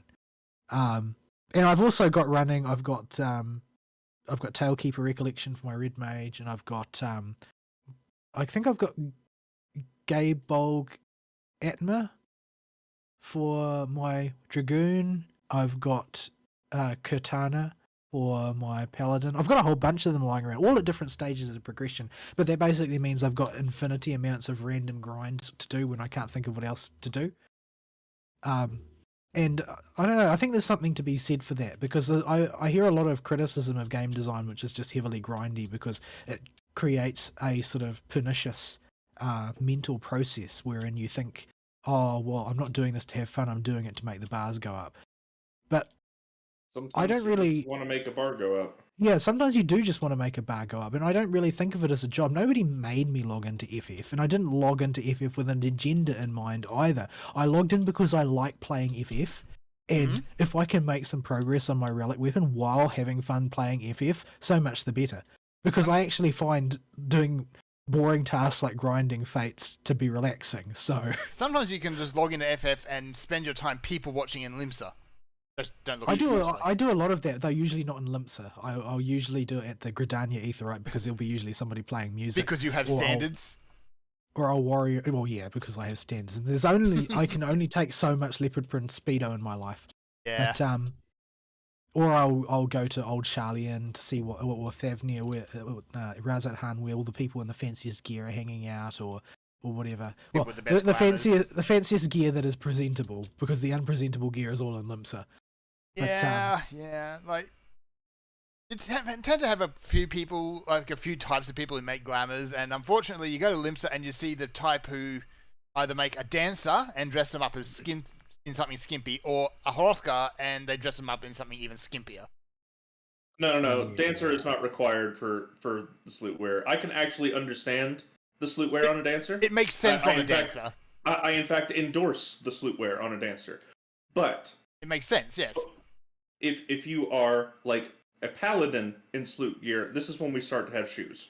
Yeah.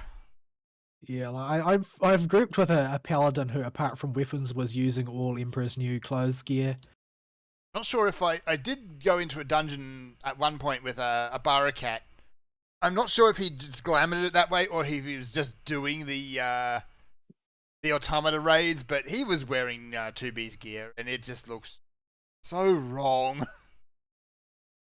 Oh, Yes, you gotta love it. I'd still intend on inflicting that on No, you. you don't gotta love it. I don't need to love it. I don't love it at all. It's Just horrible. wrong. Just wrong. But yeah, the point is that I don't resent the grind in FF because it doesn't make me feel like I have no choice. Because this week at work for me has been absolute hell. Like, I got off work at, I don't know, what time was it? 9:30 or something? Yesterday? I started at 8 in the morning. I didn't take breaks. It was rough, and it's been like that kind of week for me. The day before that was 12 hours rather than 13. Yeah, it's been a rough week. But I didn't log on to FF because I didn't have time, because I was tired. It was horrible. I didn't want to do anything except zonk out. And I don't feel guilty. Yeah. I missed all of the daily Beast Tribe quests or whatever about Big Whoop. I missed my daily roulettes, Big Whoop. There's more time for that. Yeah, if you've done that in well, you're now a week behind everyone, and there's no way you can catch that up.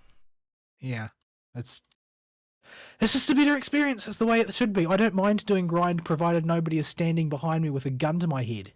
It's fine. I can grind as much as I want. Like, if I resented having to do banal activity and accomplishing very little, then I wouldn't spend so much time running around in circles in the gold saucer. For no reason. That's what I'm doing right now, actually. I'm just running around in circles in the basement of the gold saucer. And honestly, just admiring the tile work on the floor. Some artists put a lot of time into this. It's unbelievably intricate. Like, hours and hours of love have gone into these tiles. I'm not even joking. If you don't know what I'm talking about, just come down and have a look. I've never actually looked too closely at the tiles. They're gorgeous. Absolutely gorgeous. Do you sound like you're not taking me seriously? Oh, I am, but they really are. It's the small details really that you don't realise are there. But yeah, I have not done very much gaming. Okay, so the other thing I did was that Ari gave me the hard sell on Princess Connect, and convinced me that it wasn't the time vampire that other gacha games were. So I downloaded it and tried it. I can see how there are some people who early on might treat it as a time vampire, but I really can't see late in the game how you could spend too much time playing this. Like, what would you even do? You have skip tickets, and you run out of stuff to do when you run out of stamina, and you just blow your skip tickets so that you use all your stamina, and that's it. Like, I have a gajillion stamina right now, so if I was interested in taking the game seriously, I could probably no-life it for a couple days. And then what would I do after I no-lifed it for a couple days? So, yeah, I had a different image in my mind of a gacha game because I've enumerated the gacha games that I've played in the past, and they include FGO and Arknights and Girls Frontline and Azure Lane, and all of them are very gamey. Like, it's not an auto battler. Like Princess Connect is essentially an auto battler, but the other ones I haven't played weren't. Like, they're all highly tactical games. FGO is the least tactical of them. Arknights is probably the most, although Girls Frontline has a different type of tactics that is incredibly punishing and likes to destroy you for fun. It's a very hard game in a lot of ways, which is very difficult to power through using unit power as well. But Princess Connect is not like that. Princess Connect just seems to be, let's see, the game facilitates the waifus rather than the other way around. Like, it's not about the game. The game is an auto battler.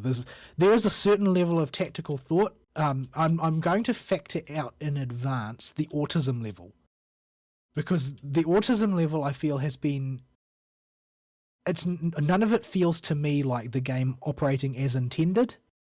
It feels to me like these people have spent so much time autistically processing the numbers involved in the game so as to find a way to break it. And the meta is comprised of breakages of the game, from what I can tell. Yeah, and it's also done by like Chinese players that they're stealing the spreadsheets from. So it's not even their own autism. Yeah, and so they have developed an almost religious zeal for the way you must do things in their particular corner of the world. I tell you what, you can't get any advice on how to play this game online. Yeah, You just can't. yeah. Because they all assume you don't want to have fun and that you just want to win, no matter how much autism is required to do it. I was explaining this to Vol earlier. The guild that I'm in and now Vol's in is in the top 1,000 guilds in the U.S. And we don't do anything to incentivize players to play well. Like, me and Abo are the top 2 players in the guild. And Ari basically plays while he's on the toilet. Yeah, like, this is not exactly rocket surgery here to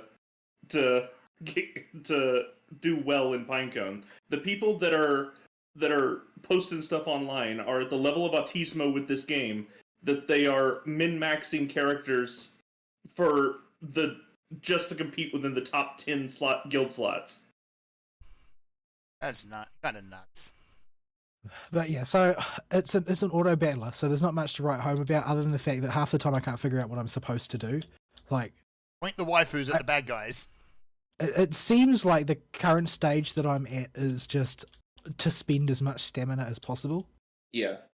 And I'm gated by the amount that I play, essentially. Not because I'm accomplishing anything, but because the amount of power that you have is oddly directly pegged to the amount of stamina you spend, AP.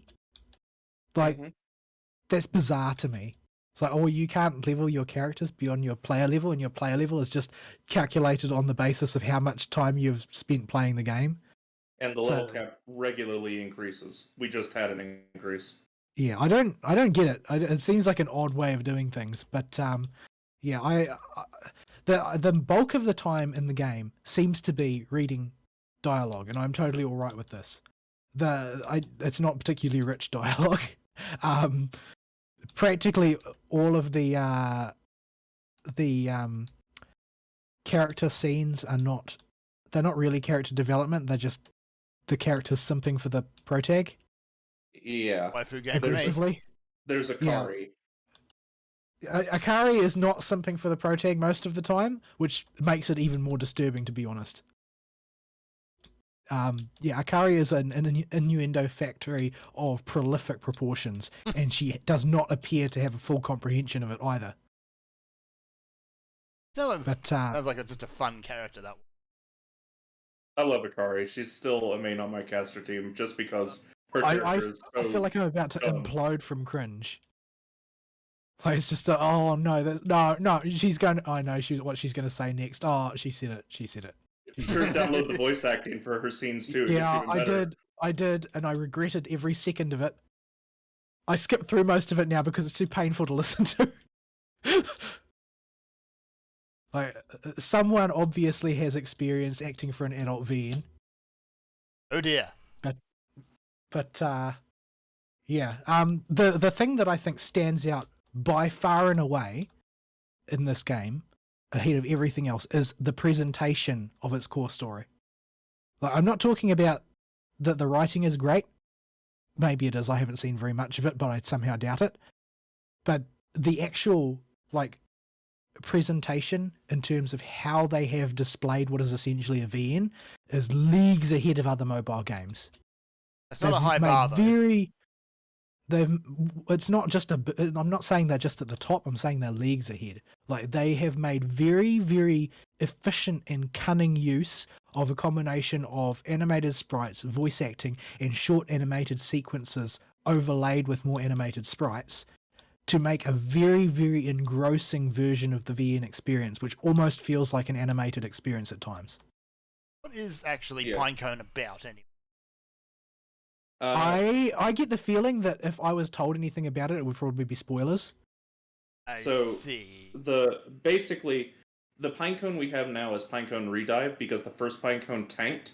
The first Pinecone had to be ARR'd. Yeah, so it tanked bad. So Redive is the reboot of it. But the story still continues. The events of Pinecone effectively got a bad ending. and Redive is dealing with the consequences of that bad ending.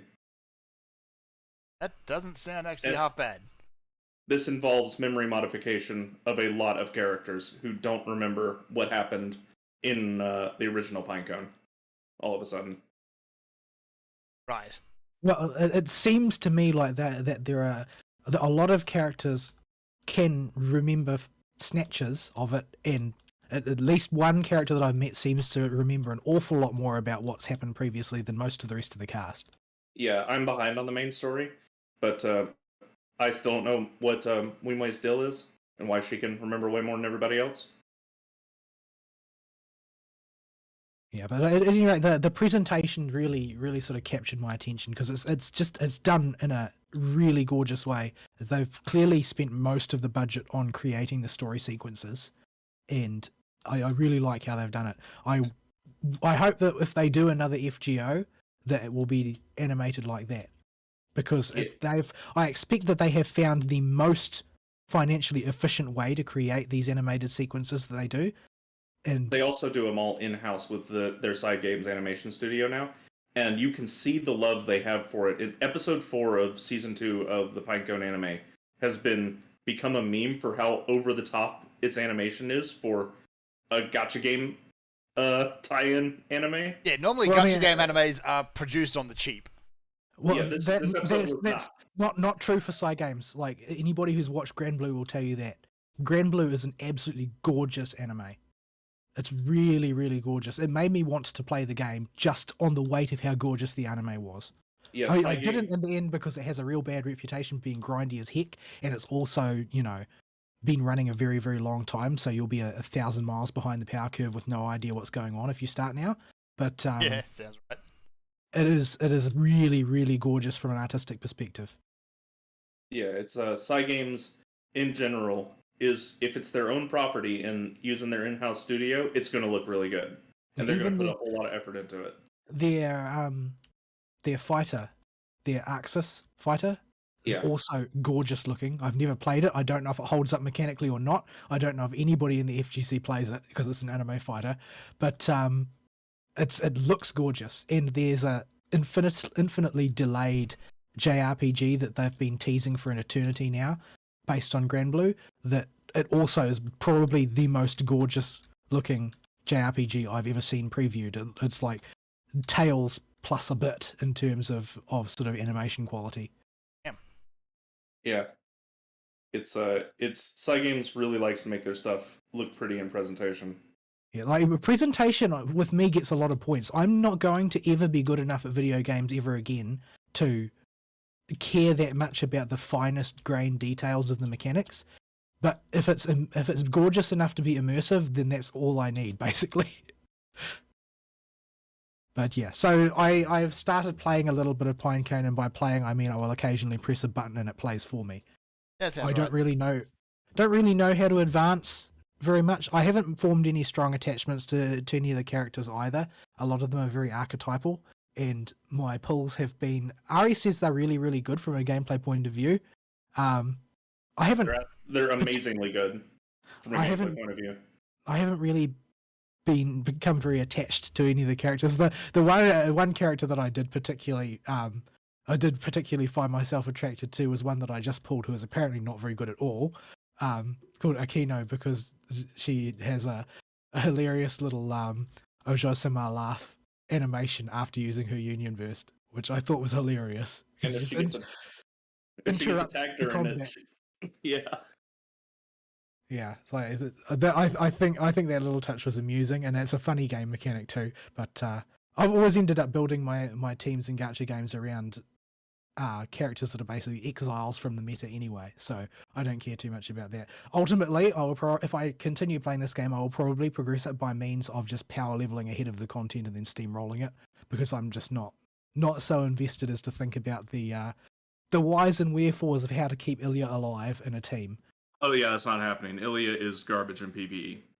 I'm not saying that she is good in PvE, or that I'm going to attempt to use her in any kind of real PvE. I'm just saying, like, well, there would be some kind of strategy is required to keep her health bar from emptying out automatically as soon as she starts using skills. Yeah, she was Ilya's skill set was designed to be a problem that the developers, or to be a solution to a problem that the developers foresaw early in playtesting. And that was when the PvP meta very early on was effectively what it is now, but even worse with tank stacking. And Ilya's job is to just delete the entire front and middle line Basically, over and over again. She's a counter meta to make a sort of corrosive strategy less of a surefire one. Yeah, so everybody had Ilya's around just in case. To make a toxic environment for the most degenerate forms of gameplay. Yeah, which I suppose is also why they've made her so fragile. Yeah, because she would be busted if you couldn't have a strategy that could take out the Ilya.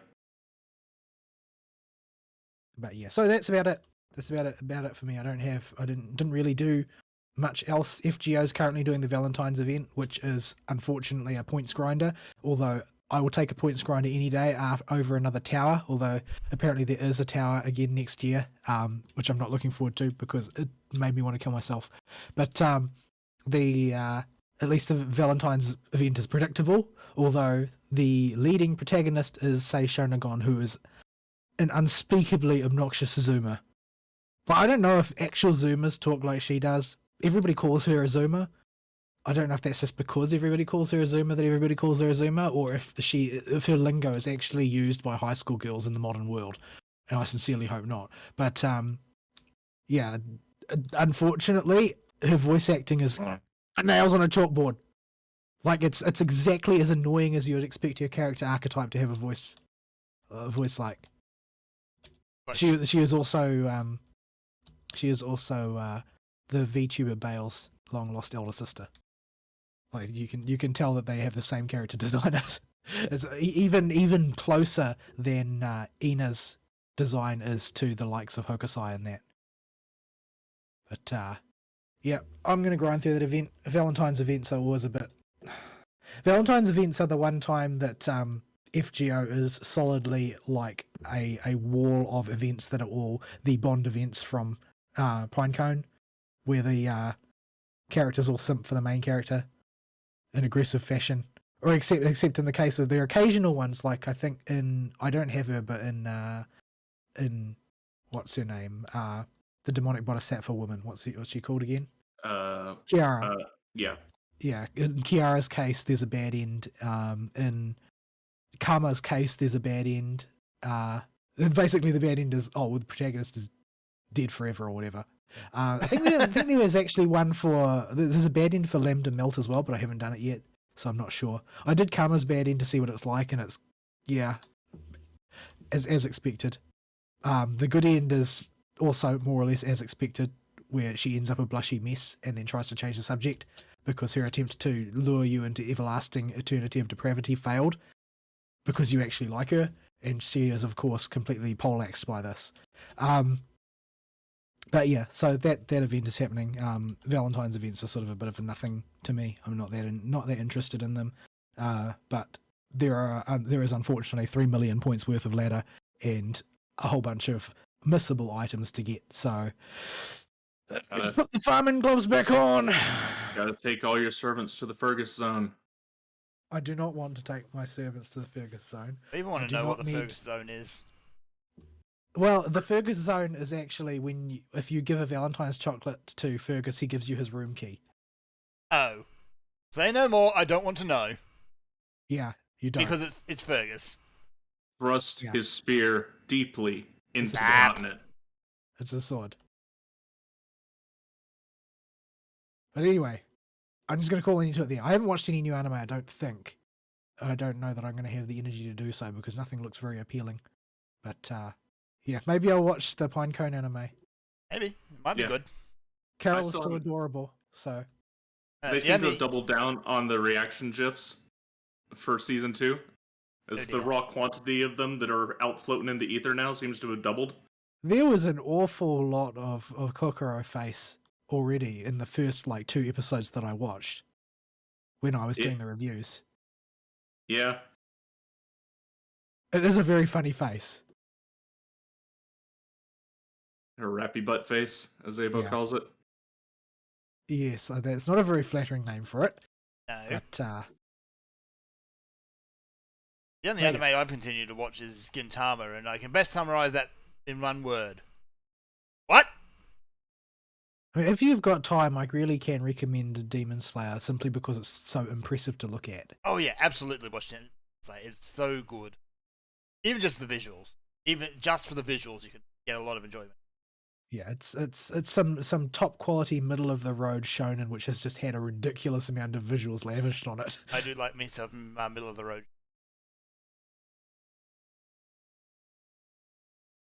Dang it, I hate this fate. Right, break Wanted to time. do it. Break time. Here's some music, folks. We'll be right back.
And we're back.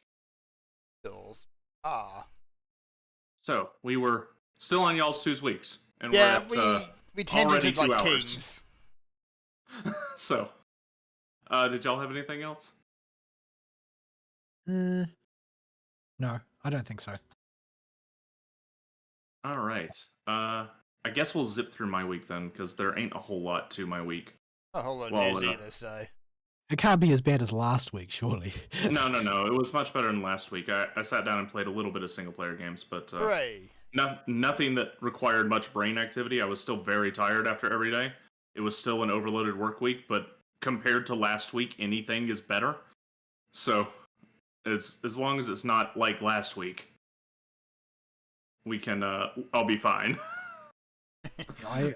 I stacked up the plates that I read in the morning yesterday at work because I wasn't sure if we needed to keep them or not, and it was like a cubic meter worth of petri dishes that I'd read, and that was just between 8 and 12.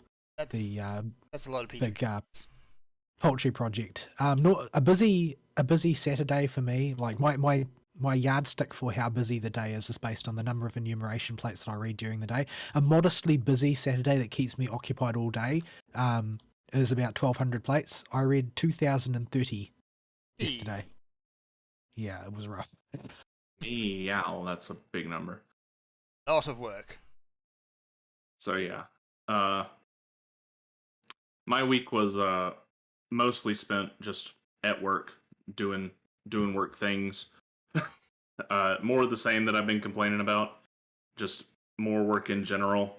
Just dealing with customers, trying to keep customers happy. Illinois had an ice storm this week, and that's where my basin supplier is, Top Industries. They get real storms. Yeah, they get real storms. Yeah, they get real snowstorms that make it so they have to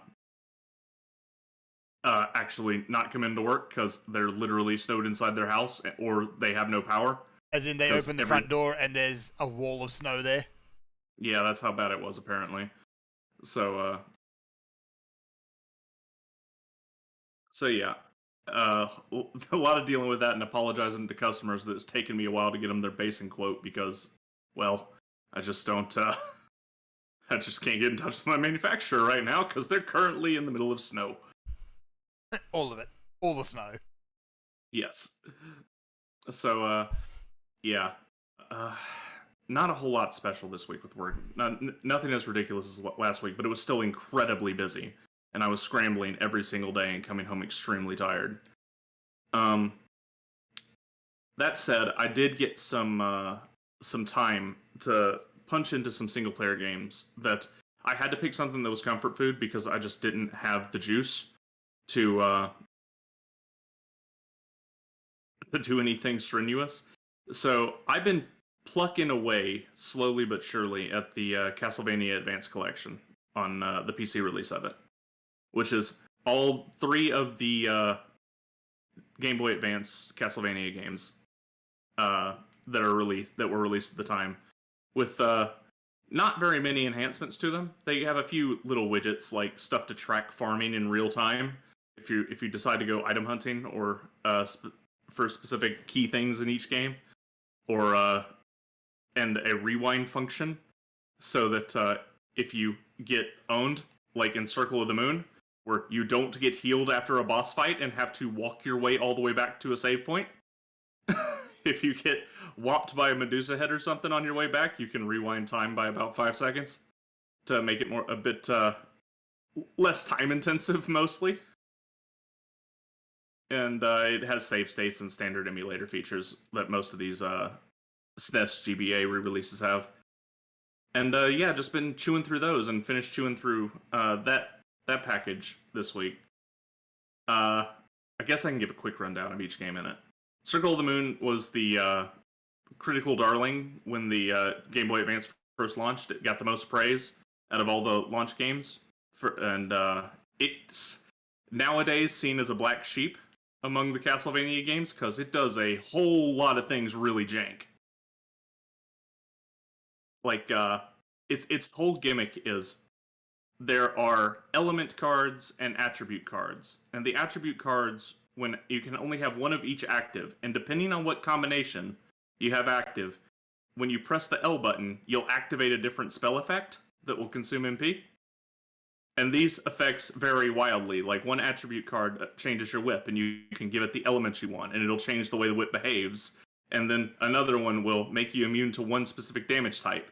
And one will give you a raw 25% stat increase to one stat, depending on what element's assigned to it. It's a very strange system, but to get the stupid cards you need to even interact with the system, you have to know ahead of time which enemies drop the cards, because you only need one copy of that card, but it's a rare drop from one enemy somewhere in the game. And it's usually a common enemy that shows up in 2 or 3 rooms, and is you know where it is, but you don't know you have to sit there and kill that thing 800 times to get the card to drop. Well, thankfully the re-release has a little feature that whenever you whack an enemy, if it has a DSS card on it that you can get to drop, it shows up in a little box and tells you haven't got this one yet. Oh, that's nice. So that is a lifesaver with that game, because I forgot just how grindy that game was. Because did they improve the drop rates at all, or are they still incredibly No. They're still just as bad as before. And the way stats work in that game is archaic, late SNES, early GBA nonsense. Like your intelligence stat doesn't do jack for your spell damage. It only affects your MP regen, but it only affects your MP regen every time by increasing it by 1 MP per second every multiple of 100.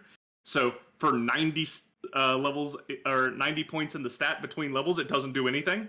Yeah, that just sounds like it does diddly squat. Yeah, and now let's say you have, as is common by in-game, 500 intelligence.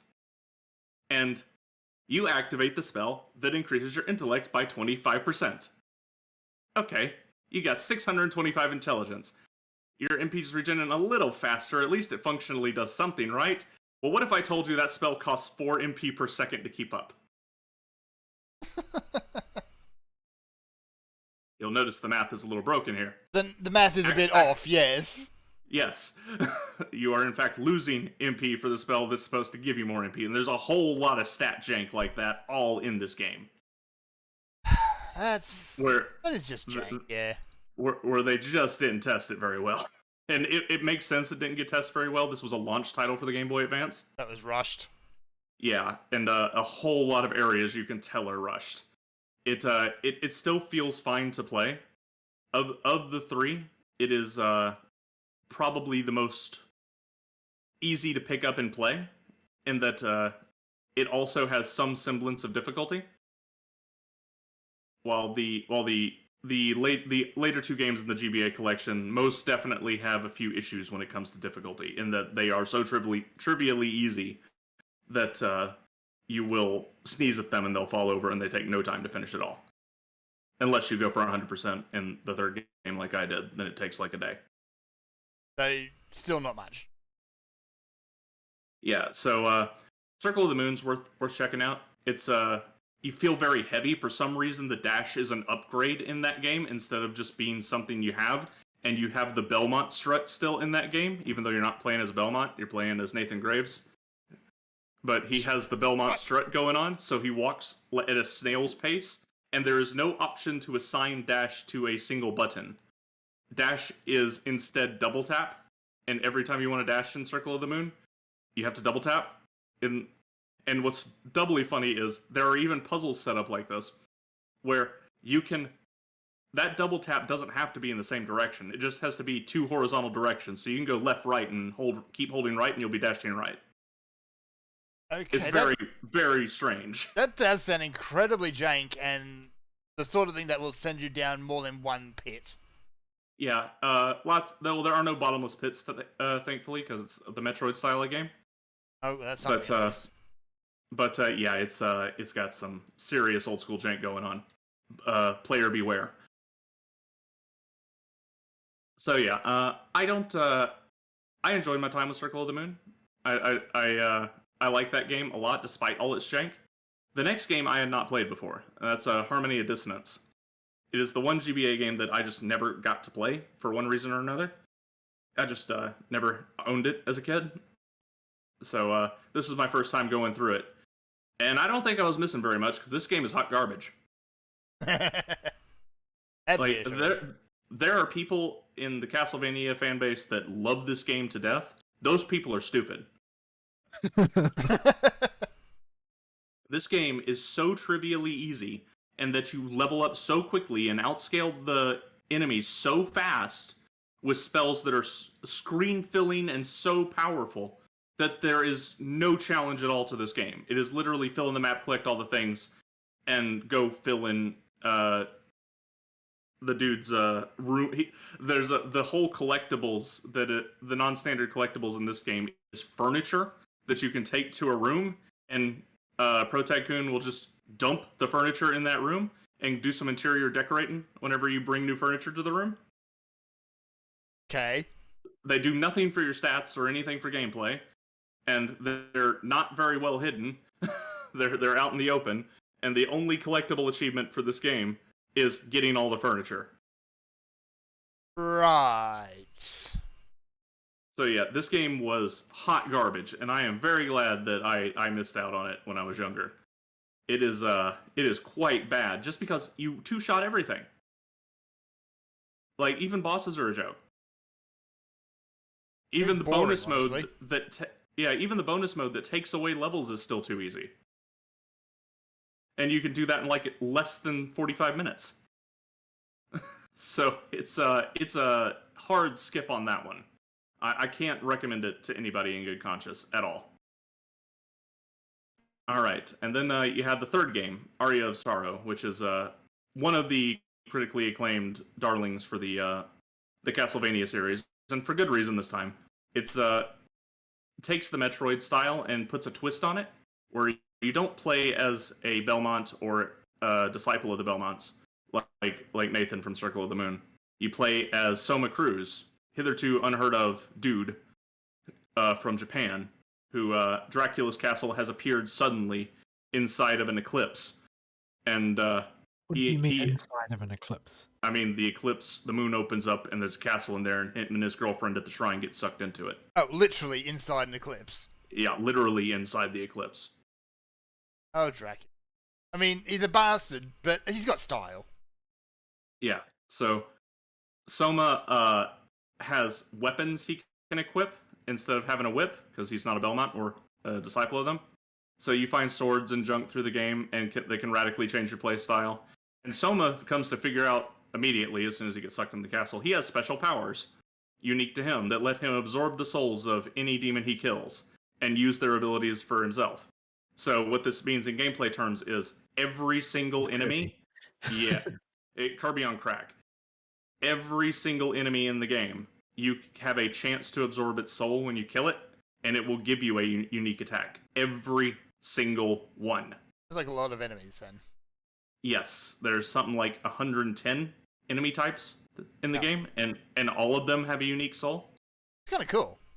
Yeah, so that's really cool if you're playing casually. If you're a completionist, what this is actually going to do to you is make you overlevel the ever-loving heck out of this game. You got to stop and grind it. Yeah, if you want to get every single soul, which is one of the trophies, and I did, you have to sit there and enter a room, kill the enemy, leave the room, enter the room, kill the enemy. It is not a game I recommend trying to play as a completionist, but my obsessive nature wouldn't let me not do it. So I did that. And that is, if you do that, you're going to break the game. Just period end. You're going to be overleveled for absolutely everything. Its sequel does a much better job of balancing it by increasing the soul drop rate dramatically for everything. And doing a better job of keeping track and giving you abilities to boost your chance to acquire a soul of something. And it's also, to a degree, incentivized in casual play, because you want to see what all the souls do. They all do cool, unique things, like the student witch will throw a cat along the ground that goes in and runs over people and does damage on the ground. And, like, the Minotaur soul will let you pull out a giant axe that hits the entire screen. So that you're incentivized to experiment with the souls because you just want to see what they do. But the problem is, if you get the souls to experiment with, you're going to overlevel everything. And that's really the only sticking point with that game, is that if you go for completion, you can overlevel it. Everything else about the game is great. and it's your typical Castlevania Metroid style. Explore the castle, find the secrets, get the upgrades to revisit old places and find new stuff. And then for some dumb reason, they tacked on Dracula X on here, which is the SNES port of Rondo of Blood.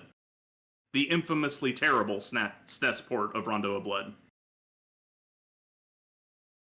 I have no shame in saying that I use save states and rewind a lot to get my one playthrough for the Chivos, because this game is notoriously difficult, not because it's difficult in any way that resembles fair. This is like bats spawning inside your hitbox unfair. Yikes. And it is just a watered-down version of Rondo of Blood, with all the story stripped out, all the pretty graphics and music stripped out, all the voice acting stripped out, the levels drastically oversimplified, and the last boss, they couldn't find a way to make him difficult because they removed all the features from the Rondo of Blood version. So they just put bottomless pits all over the place, and this one plays like a traditional Castlevania game, like the NES games. So it's a stage-to-stage platformer, not a exploration game. But for some reason, they tied 3 of the game's Chivos to this throwaway game, and I feel like I wasted my time in the hour it took to play that, even though I used save states to cheat it. Because there is no reward in playing that awful monstrosity of a game. I never played this version of the game. I played Rondo of Blood much later. Not when I was younger, but I never played this version, and oh boy am I glad I didn't get it when I was a kid. This game is really bad. Sounds it. So, you got 2 winners and 2 losers in this package, and they want, I think, $20 for it. Yeah, $20 solid package. Bad. Solid price for that kind of deal. And yeah, that's this spans multiple weeks that I've been working on this collection, but that's about all I got for stuff that I did. This has been an ongoing project that I've just been steadily working on, and yeah, finally finished it. So that's that, I guess. I don't really have any other video to talk about. Fall already covered going over the Atma stuff in Final Fantasy, and I really haven't had time to do anything else. My current one I'm working on is the Heavensward one. It's the only one I'm really working on. And it looks like a toddler's mobile that you would put over their crib. Well, it does now. Yeah. Hopefully it looks better later. Well, it looked better before. But its current version is... it does not look very good. Go get yourself your dual disc. Yeah, its final version is what all the astrologians glamour because it's their favorite, and everybody says it looks the best, and I agree from the screenshots I've seen. Astrologians seem to be one of those classes where their weapons are very hit or miss. They either look ridiculous or they look really cool, and there's just no middle ground. Yeah. So right now I'm stuck at one of the raw poetics grind points, and there's quite a few of those that are quite long in this one. Yeah, that's the one thing that I dislike about the system, is that I feel like there's too much poetics grinding, because actually grinding poetics is kind of obnoxious. I sort of understand how it's supposed to be doing the job, and that it's to make sure that the current content that rewards poetics is full of people. But I don't particularly enjoy poetics farming, so I usually conserve it to just the big blocks of poetics that you get, like on the weekends when we do all our roulettes, and when we do the Chloe book, and when we do the main scenario roulette. Such devastation.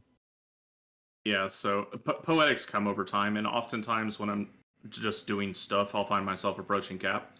So it makes the Atma a multi-week project that just kind of is going to be ongoing in the background. You always call it Atma, but Atma's like one phase of a weapon that you've never built. Yeah, it's the thing that was on the guide page, so it's what I call it. Like Atma is like stage 2 of the first relic weapon. Yeah, so it's just so it is whatever's. But yeah, y'all know what I mean. Anyway, I'm just sensitive about it because I hate Atmos, because that was the hardest grind that I did during my first stint playing the game, because you needed to get 12 rare drops from Fates. And they would never drop.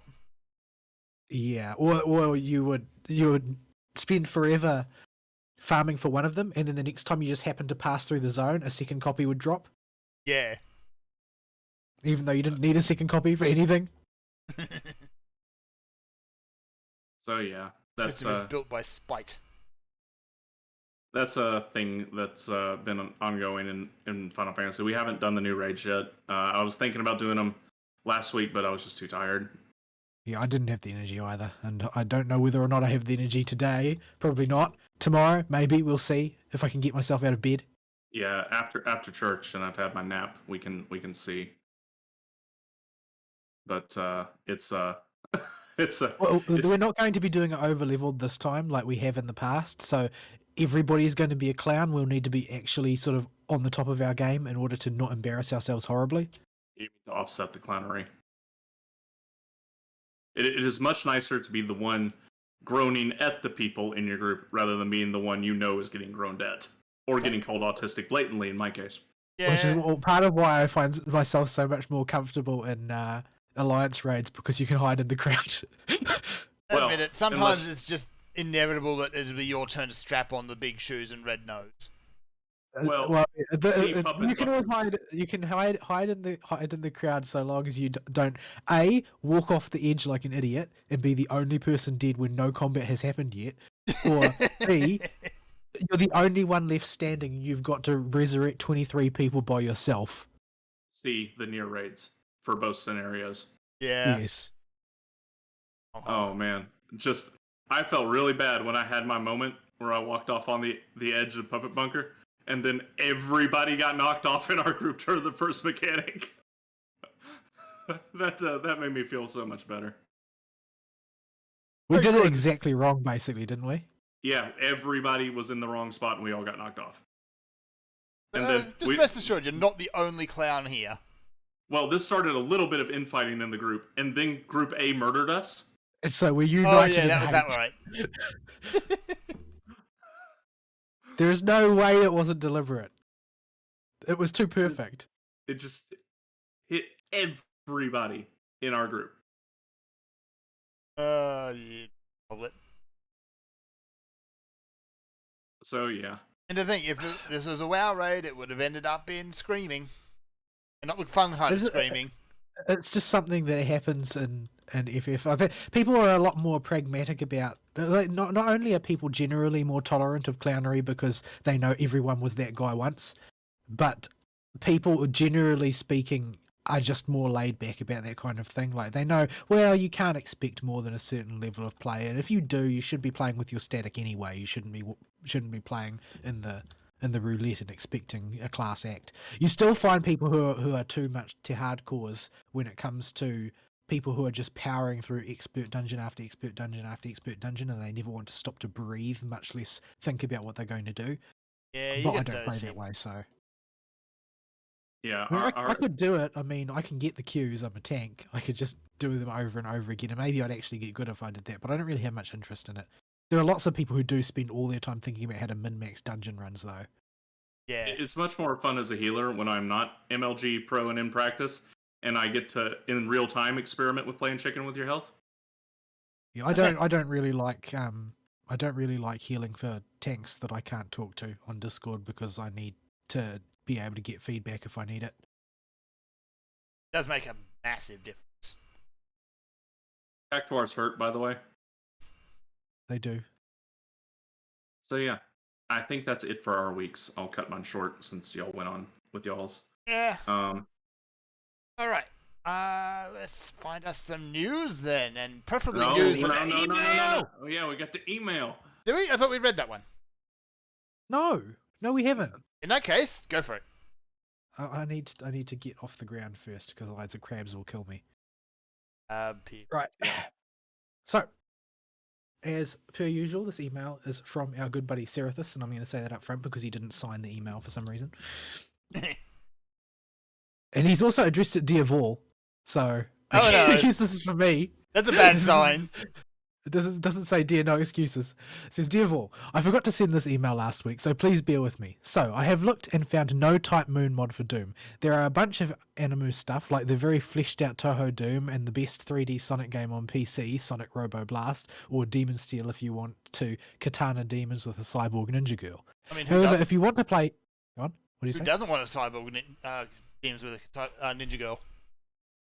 However, if you want to play Hexen instead because you play Hexen instead of Doom, I know at least 4 different mods that turn the game into a first-person RPG akin to Daggerfall with quests, dialogues, and leveling up. So you can have brand new maps where you get lost during switch hunting. One of them even has multiple settings for RPG hardness, with the highest level making you roll on stats and makes currency heavy in your pockets in addition to needing to eat and sleep. This doesn't sound fun at all. No, that This doesn't is sound not my fun. type of game. I don't play survival games for a reason. In other news, I have watched the latest season of Young Justice, and holy crap, guys, things got woke. While the progs were satisfied with racial pony apartheid in the latest MLP, the first arc dives into Martian race war with bioterrorism. The second 2 arcs ease up on the skin colour focus and instead go with parents shouldn't turn their inexplicably female children into living weapons message. What? That's a fairly common origin story in the DC universe now that I think of it. What even caught me off guard was their portrayal of religion. The 2 Muslims are struggling with their faith. One because he uses magic and sorcery is a big no-no in Islam, and the other, Deep Breath, she is a random Muslim girl resurrected by the ghost of a sentient alien computer. Strangeness of origin in the West, 5 out of 5. Strangeness of origin compared to anime hijinks, 3.5 out of 5, and thus feels very little connection to her past life and habits. The one Christian character, however, uses his faith to guide him through the hardships of being a hero. WTF, did based people infiltrate the writing department? So yeah, There have been quite a few superheroes like that in the past that have been religious and have used it as a moral compass. It's sort of mostly out of fashion now. Yeah, it largely is. And yeah, there's been Which I think is to the detriment in a lot of ways, because they don't usually provide any other moral reasoning to replace it. Like, they don't even try. They just say, oh, well, we're doing it this way because reasons. Yeah.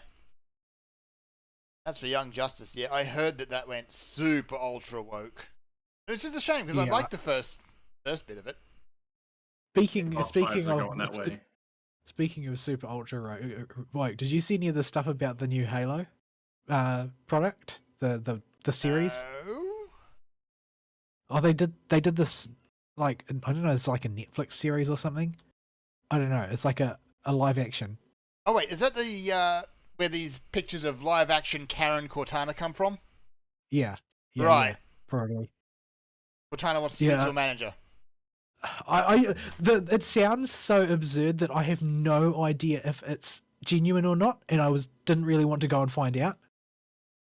Like I just like, is this a meme? It's not actually like this, right? This is just a meme. This is a meme. They're making fun of the idea of. Yeah, it's like. I'll see if I can find one of the memes, and I will post it in the live show chat, and then maybe somebody can tell me whether or not it's for real. Because this isn't a meme. This is an alleged clip out of an alleged article that allegedly talks about the Halo product.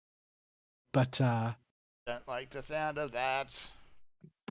But I mean, why don't you guys read it aloud and see how it sits with you? Alright, let me pop this thingy up and see what's on. Alright, not only is the main protagonist a 16-year-old Asian girl, but 2 of the 3 Spartans are also described to be kick-ass female soldiers. Kai-125 played by Kate Kennedy, and Riz-028 by Natasha Kulzak. I hope I pronounced correctly. The producers decided to take it even one step further and kick the so-called patriarchy in the balls by having Maki, a female antagonist, reportedly easily defeat Master Chief in a battle. This will be up to Khan R, whoever that is, to save Master Chief's life and defeat Maki and save the world. I'm out. Let's go with all the ways this contradicts Halo canon first, just so I can rub it in his face. I don't even care about canon. There's no Master Chief. Yeah, so here's the thing. Master Chief doesn't lose. to any human. Period. It just does. He is preternaturally lucky as part of his character. That is effectively his superpower. He is preternaturally lucky. He can get away with all kinds of absurd superhero-like BS because he's stupidly lucky. And he is also the most skilled individual that the UNSC's ever had the opportunity to conscript. And has been indoctrinated to be a super soldier as a child. All current Spartans have nowhere near his level of training. And have nowhere... I thought like the current generation of Spartans were like sort of like really quickly put together rush jobs or something. They are. They're augmented adults who were trained as normal humans first. They weren't the Spartan 2s like Master Chief that were kidnapped as children and forced into military training for their entire life, and then augmented as they went through puberty and grew up to be super de-duper soldiers. And second, the female Spartans. There is only one female Spartan that is canonically able to fight in close quarters combat on the level of the men, and it is not because she's stronger than them, it's because she's faster and more agile than them, and that's Kelly. All the other girls... So like gymnast logic. Yeah, and the other girl that gets sent on missions is a support sniper, for Blue Team anyway. They do not have the female Spartans fight up front with the likes of Fred and John being the Master Chief, because they just aren't as strong, and the elites can will have a much more even fight against them. So, now that we've got that out of the way... You sound like you're defending something precious. Hey, if I've got the knowledge and I can rub it in these people's face, I'm going to use it.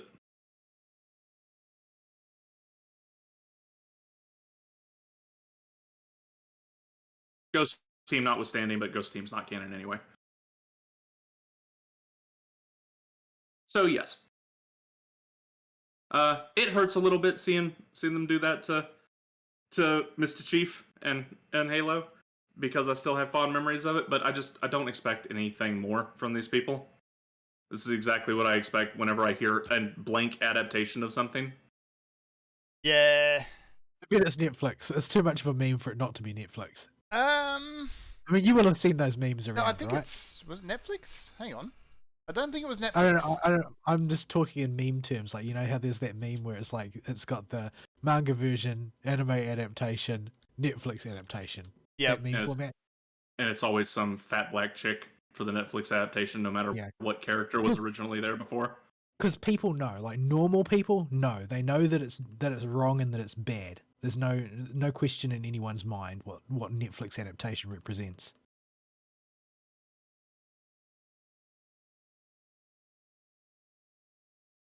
Can we not? But there are childhoods yet unruined. Yes. Yeah. And that's the most annoying thing about everything that's being made lately. It's like, there's nothing original being made. It's like, let's take a thing that already exists, that people already love, and change it to what we want it to be. Just make something new! No, they can't. They don't have the ability to. These people are the most uncreative people on the planet that have currently infiltrated all these industries. They are actually... Yeah, they are actually incapable of creating their own thing. So what they have to do is hijack somebody else's thing from somebody that had actual creativity, and then inject their ideology into it, because that's all they have. They have no creative chops of their own. They just have ideology. So they think if they take something popular somebody else made, put their ideology into it, oh, look at this thing I made. Yes. And the sad reality is that the best case scenario for their creativity is High Guardian Spice. Oh, yeah. Hasn't that been a glorious dumpster fire? They're claiming that it's not to do with their writing. Yeah, it was budget. It's not the problem. It's the budget. The budget's fault. Budget did it. Here's the thing, though. You can write a perfectly acceptable story, hell, even a great, fantastic story with a budget of $0. Yeah, Wattpad exists. Wattpad exists. So, no, that's wrong. Try again, please. So yeah, it's a mess with when it comes to them touching old. Actually, that reminds me. franchises. I did watch a couple of teardown videos of High Guardian Spice, and now YouTube has been suggesting that I watch the woke ones. The wokes hate it as well. Was it not enough representation? Like, what's their complaint? No, they're just tearing it apart because it's awful. Well, I mean, it is bad. It's sort of like a lot of the badness is not something that you can excuse, even if you like the ideology. Like, I've heard that they used a lot of like stock material. Yes, as in, I'm surprised it didn't have the watermark still on it. I heard that they didn't even do the layering right in a lot of their stuff as well. There's a couple of notorious pictures floating around, just screen captures of some bread rolls. So you've got a photo of bread rolls that has just been ham-fistedly put into the scene. And they look like they're in a completely different universe. These realistic bread rolls and these really crappily animated characters moving around them. Yeah, I've also heard that they've got the layering wrong in certain parts, so that like that characters will walk through a scene and some things that should be behind them will end up in front of them and vice versa. Yes, there's plenty of that going on. So yeah, like I can actually agree with a lot of what the woke people are criticizing on it. Like takes all these new ideas and things, and instead of presenting them in a good light and actually trying to tell people what's going on, they failed to serve the ideology correctly. They failed to serve the ideology correctly, and they didn't even handle it. Like they failed to handle the ideology even remotely respectfully. They just kind of slammed it in there. I suppose that, if you're a wokester, it behooves you not to be made to look bad by your fellow wokesters. Exactly. Like, because everybody knows, like, there's no getting away from it. Everybody knows High Guardian Spice is a woke abomination. So if you're woke, the best that you can hope for is that it be good and stick it to the people criticizing it. But if you are woke and the thing is known to be woke and it turns out to be the complete abomination that the anti-woke people said it would be, that must be a real morale blow. They said it would be bad and terrible and everything along those lines. And lo and behold, it was. Who'd have thunked?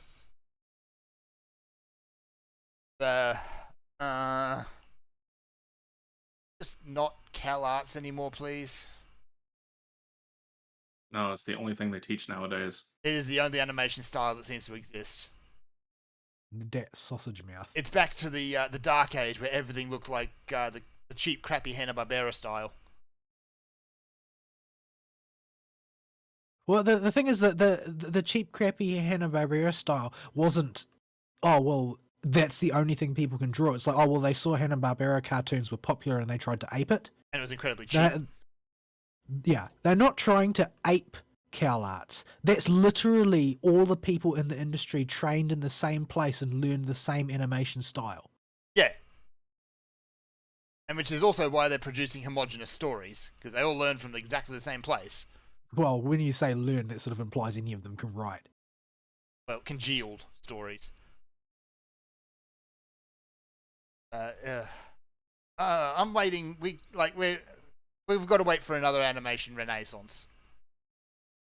Well, what we need is an animation collapse first before that's any going renaissance. to happen.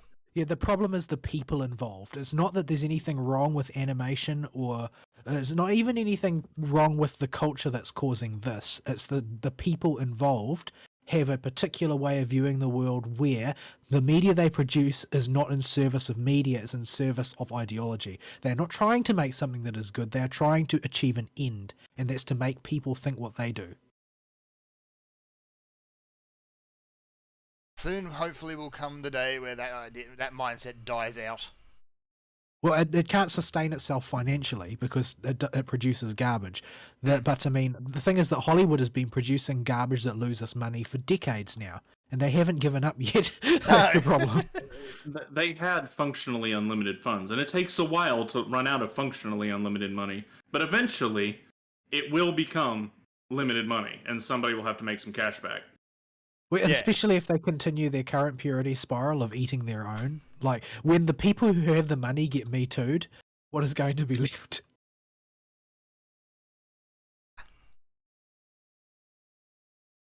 Oh dear.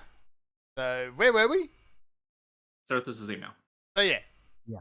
So, I've actually played the Toho mod. It's one of the few Doom Doom TCs I've played, and it is actually very impressive, and it's also very difficult. Toho was not built to be played from a first-person perspective. Toho at the best of times is not built to be played by human hands. The game mocks you if you play it on easy, so... Yes, it does. I don't appreciate that. I can't even finish most of them on easy. You aren't even allowed to fight the final boss if you do that. Yeah, they just tell you, no, go play it properly, piss off. I would hate to try and play those games now. I played a few of them back when my reaction time was, college tier. Nowadays, I'm a little suspect of my reaction time's ability to keep up. But getting older does. It sucks.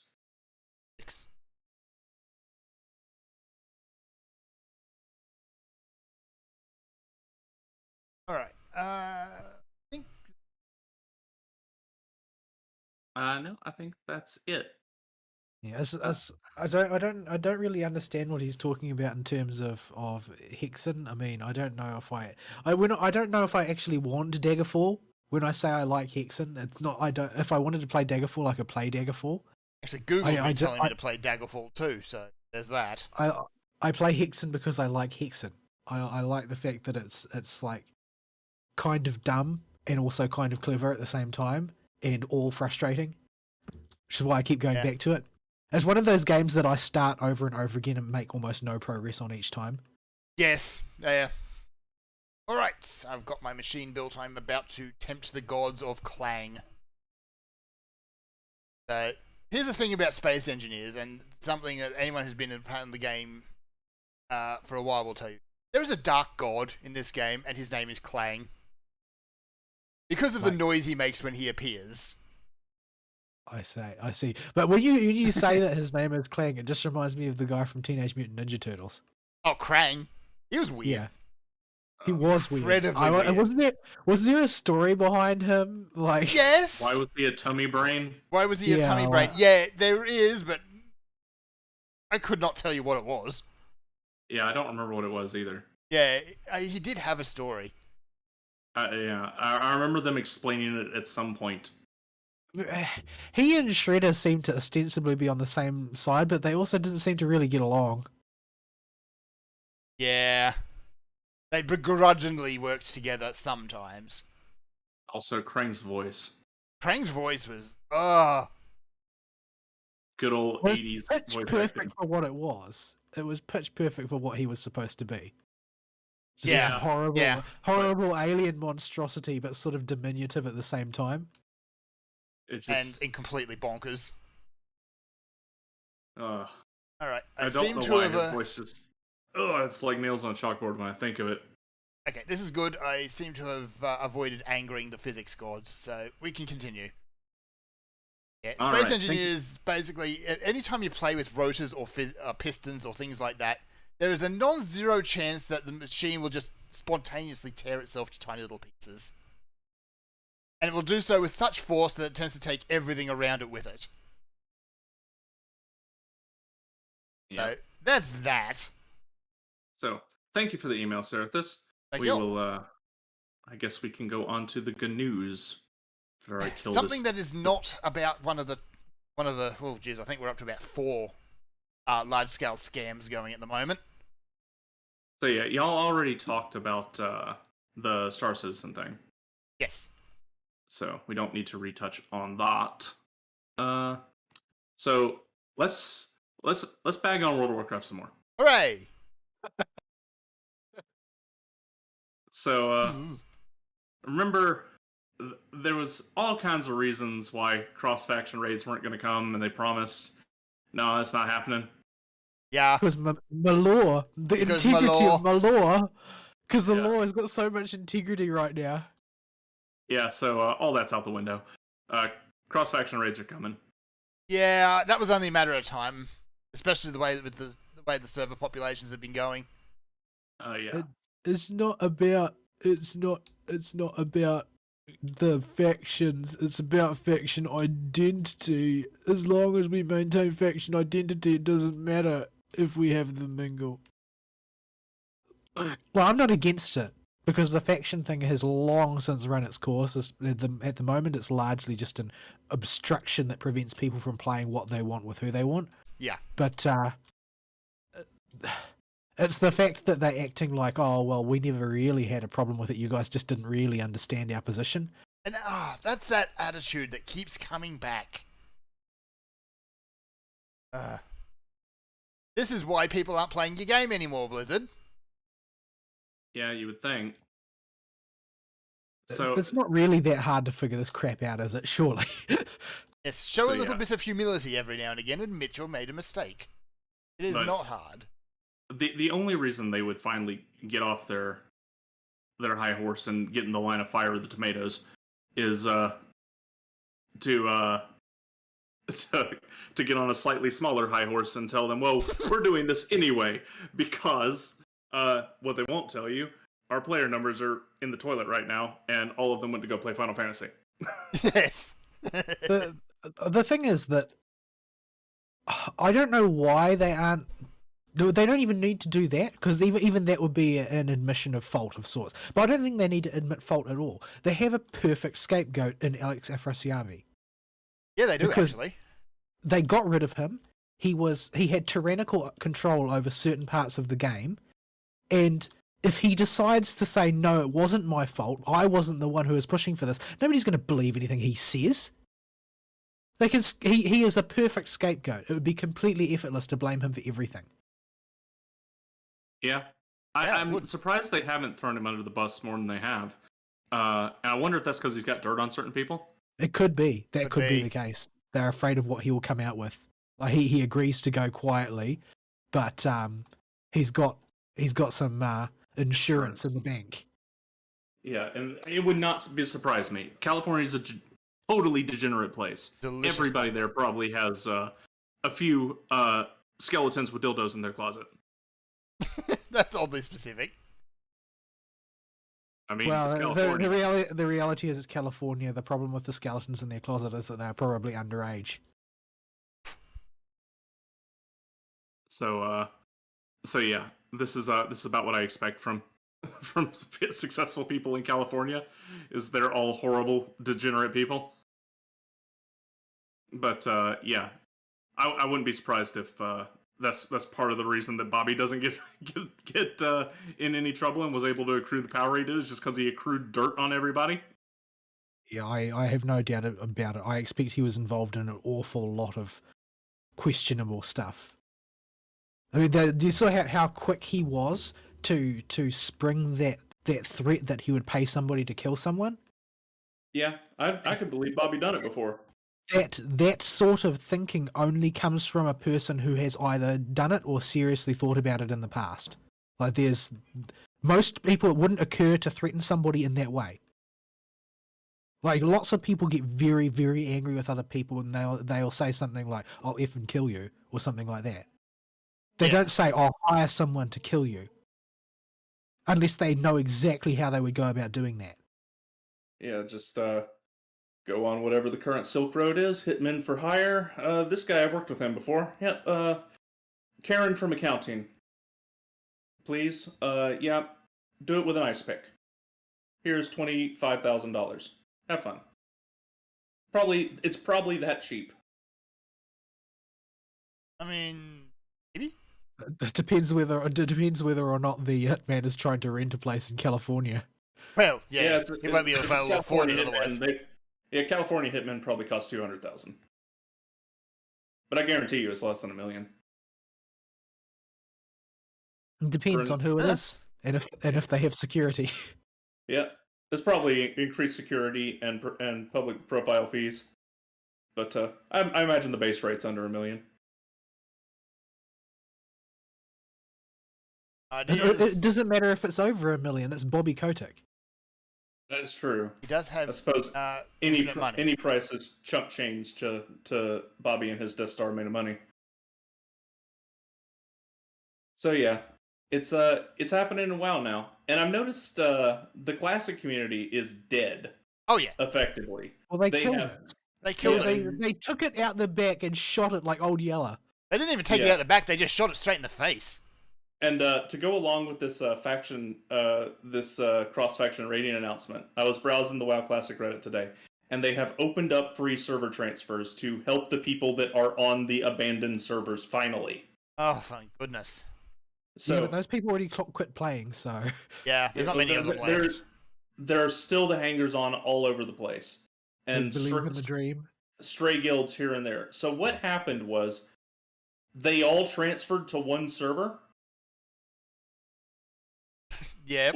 And now that one server has like 4,000 person queues. Oh dear. Congratulations. You didn't think that one through properly, did you, Blizzard? Talk about a fiasco. My goodness. Are they going to offer free transfers off now? I don't know. There's a lot of people not happy with it because the idea was, okay, well, I'll pick a server to consolidate on. It's like Firemaw or something. And they all moved there. And now there's 4,000 person queues for this one server, while all the servers that were practically dead are now literally dead. Working as intended? I mean, question mark? There were a few servers there which had a population of 1. That's really tragic. I wonder how that feels. I don't know. I would probably stay if I knew that it was a population of. I mean, if I knew it was population me, I would stay, because it's like I have my own server. This is my world now. This is mine. I rule here. Yeah, how to make yourself the hero in the World of Warcraft story. Be the only one left. The last man standing can be whoever he wants. So have your own WoW private server. Sponsored by Blizzard. Sponsored by Blizzard. It's it's a mess right now with WoW. I love hearing announcements that make them look dumb. Well, every time they open their mouth, they look dumb. They do it to themselves. I think that WoW Classic is sort of it's the embodiment of all that is Blizzard. It can be found in WoW Classic. You know, the former greatness, the idiotic decision that can send something into decline in record time. Like, it didn't have to be this way. They were onto a good thing. They were printing money, and what did they do? They made every possible wrong decision all at one time that could undermine everything that they had achieved. Yeah, and it was clearly, I think at this point it's obvious it was deliberate sabotage. Yeah, it must be, because if you were a plant, you couldn't do it more efficiently. If you had been placed by a competitor in Blizzard to sabotage their WoW Classic project, you would not do it differently. No, that is precisely exactly how you like do it. This. You would convince them that the time was ripe to squeeze these players for every cent that they've got and implement the cash shop stuff, and undermine all of the other decisions that they made that were in any way counter to the idea of squeezing people for money, like pay pigs. Yeah. Not to mention the rampant bot problem that was the reason most people I saw were quitting. They just refused to address. They just didn't bother. Yeah. Yeah, there's a reason in the Carbot animation, when you look back on WoW at the very end, it's just a bunch of wind-up toy orcs going, for the heart. For the horde. For the horde. For the horde. Yeah, that explode into WoW tokens. Poor Carbot.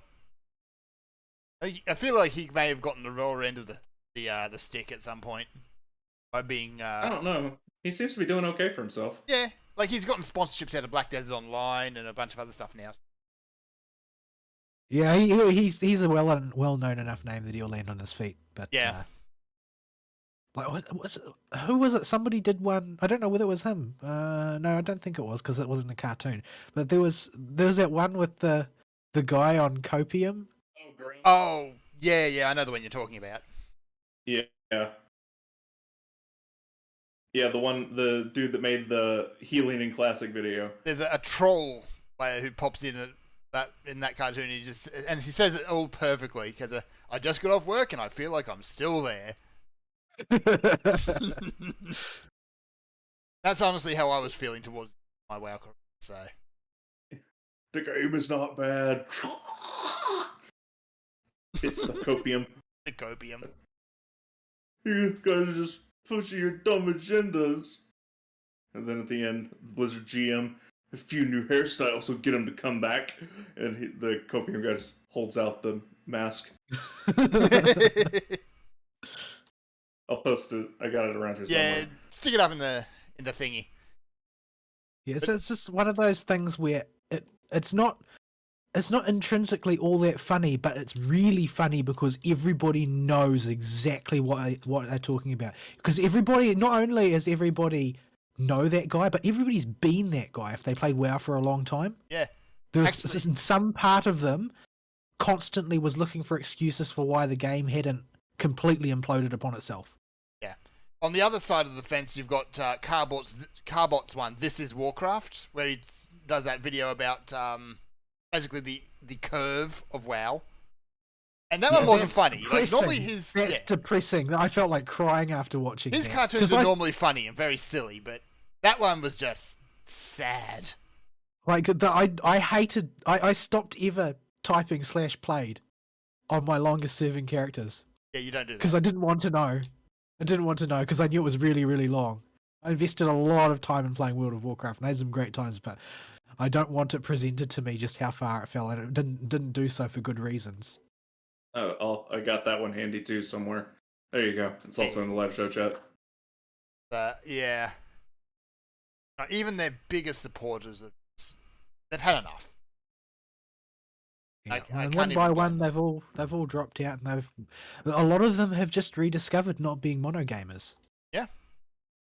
Yeah, I found that sometime right before Legion started, and I was like, I'm free again. Yeah. But you're seeing that a lot actually with these content projects. Like they'll play WoW and they kind of run in a rut, and when they discover that they don't have to play WoW anymore, they seem to basically come back to life. I think that's partly because the audience was on Copium and they needed somebody to supply it. Yes. And that's the streamers that continue to play it. When the audience stop playing it, then the Copium supply is no longer necessary. Yeah. In some cases, it's just been there's a few big content creators who just made a jump. They cut off the Copium early. I think that for a lot of them that was just like, this is the final straw with the Blizzard scandals. Like, they don't want to be associated with something that not only do they draw no joy from any longer, but they are repulsed by the people that are making it. And so this is like, you know what? That's it. That's enough. It's over now. We'll go do something else. And because the reasoning was so concrete, it was a sort of a dawning awareness in a lot of other people as well that they didn't have the feelings for World of Warcraft that they used to either. And so everybody was happy to make the jump at once. And, you know, when everybody's doing something together, it's very easy to do it, both for good and for bad. And I think Blizzard torpedoing WoW Classic really helped people come to that conclusion. It was like a catalyst, a better catalyst you could not ask for. Yeah, the whole collapse really wasn't just one event. It was a perfect storm of just so many different little things happening all at the same time. But you see, this is the best evidence that what happened to WoW Classic was not sabotage. Because you couldn't make this up. Yeah, because we already watched them do it to themselves with their most money printing project. Yeah. Several of their most money printing projects now. Like, how many things have been put out to pasture? Warcraft, the RTS, has been put out to pasture. StarCraft has been put out to pasture. Overwatch has been completely destroyed by their attempt to turn it into an esport. World of Warcraft has been destroyed by their inability to maintain a coherent sense of what their customers want and producing enough content for them to play. World of Warcraft Classic was completely sabotaged by their inability to let go of the idea of turning everything into a money machine, no matter the cost. Like, all of these things are just stupid, idiotic decisions that have been made by the people in charge. Yeah. Yeah, it's a mess. It's kind of why I'm very eager to see what Microsoft does with it. Honestly, they couldn't make things worse at this point. You don't tempt fate.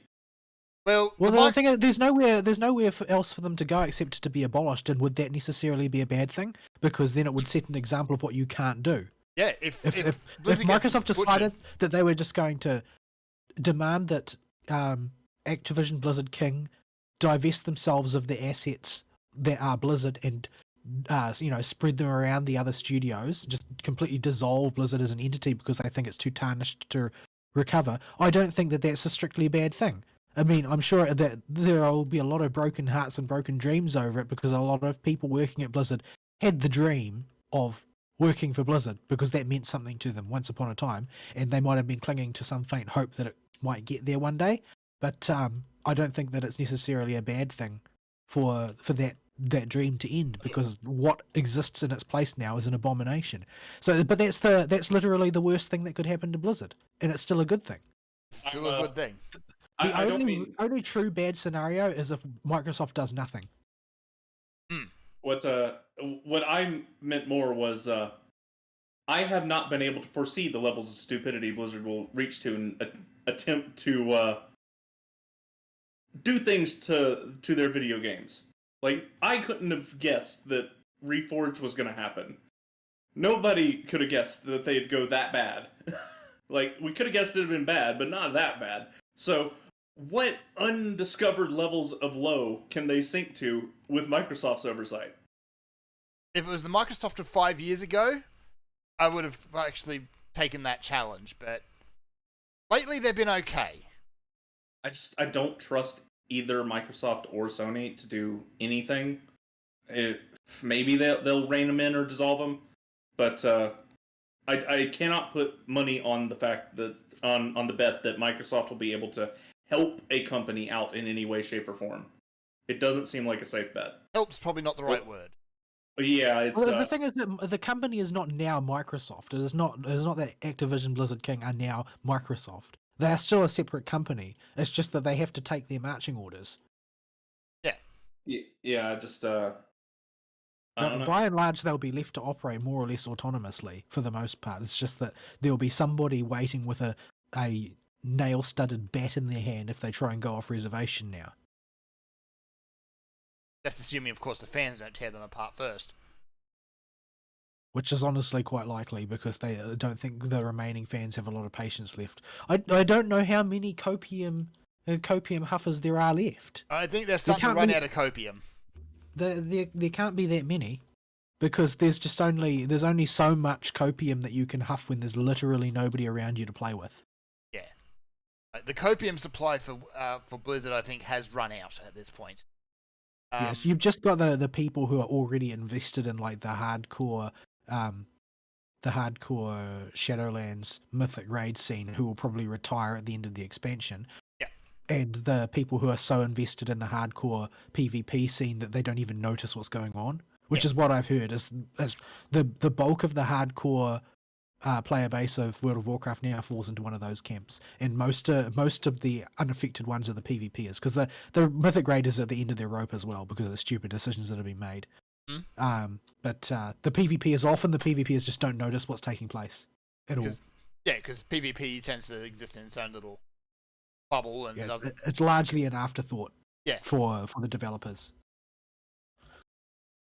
Yeah, like you can tell. I think the writing is definitely on the wall, because Overwatch 2 should have had a lot of hype around it. If you go by the Blizzard of old, it would have had a lot of hype around it. No one cares right now. Not one person.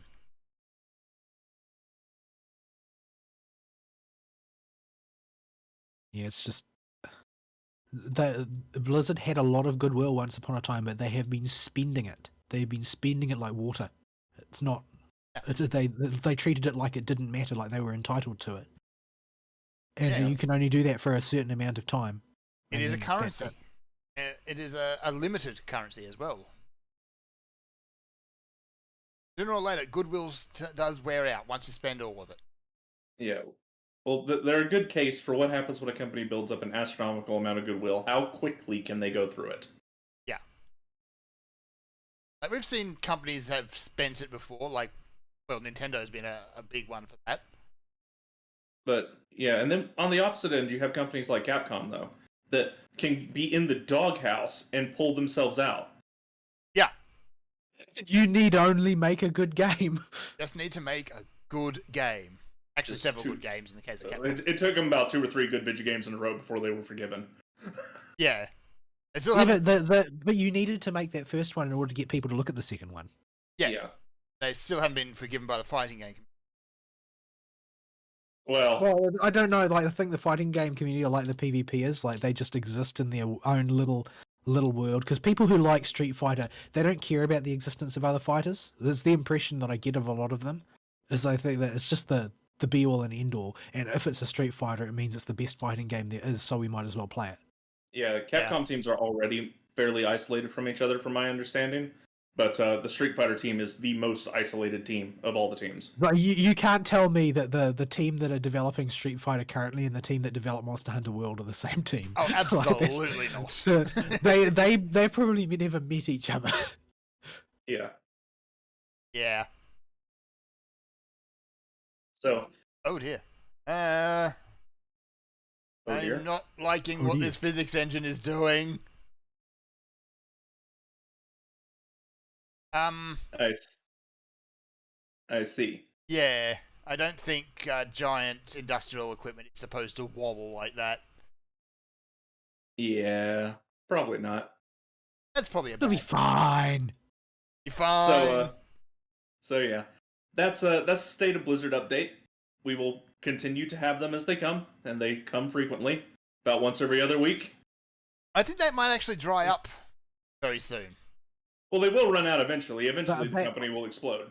Well, yes. I think that they need to go into sort of. I think they need to go into the back room. Number one, think about their lives, and number two, to actually make some plans for the future instead of just trying to spin out their current thing. Like I still keep abreast of what's going on in World of Warcraft, at least in a casual sense, because I'm morbidly curious. Basically, I want to see what will happen. What will they do? How will they try and fix this? How will they try and haul their reputation out of the shitter? But yeah, they have made some tentatively pseudo-positive decisions recently, but nothing groundbreaking, nothing that suggests a definite change in attitude. But they did listen to the player base on certain changes that needed to be made while the new patch is still in beta, instead of waiting till it released and then grudgingly changing it after 2 months. But the thing is that the mistake they had to correct, based on player feedback, was one that they never should have made. Well, it's a step forward, I guess. Yeah, like they, how do I explain? They basically they attached player power to a grind again, and that's the short version. Let's just leave it at that. They attached player power to a grind that required you to basically play non-stop until you accomplished it.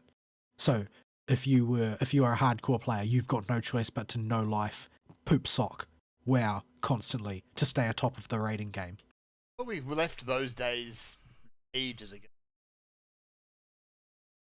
And they had set it up so that not only that, but the actual Mythic Raid scene would have been running for some time by the time people managed to accomplish that for the most part. So there's going to be a totally incoherent race to world first as well. It's just based on how hard you can poop sock and nothing else.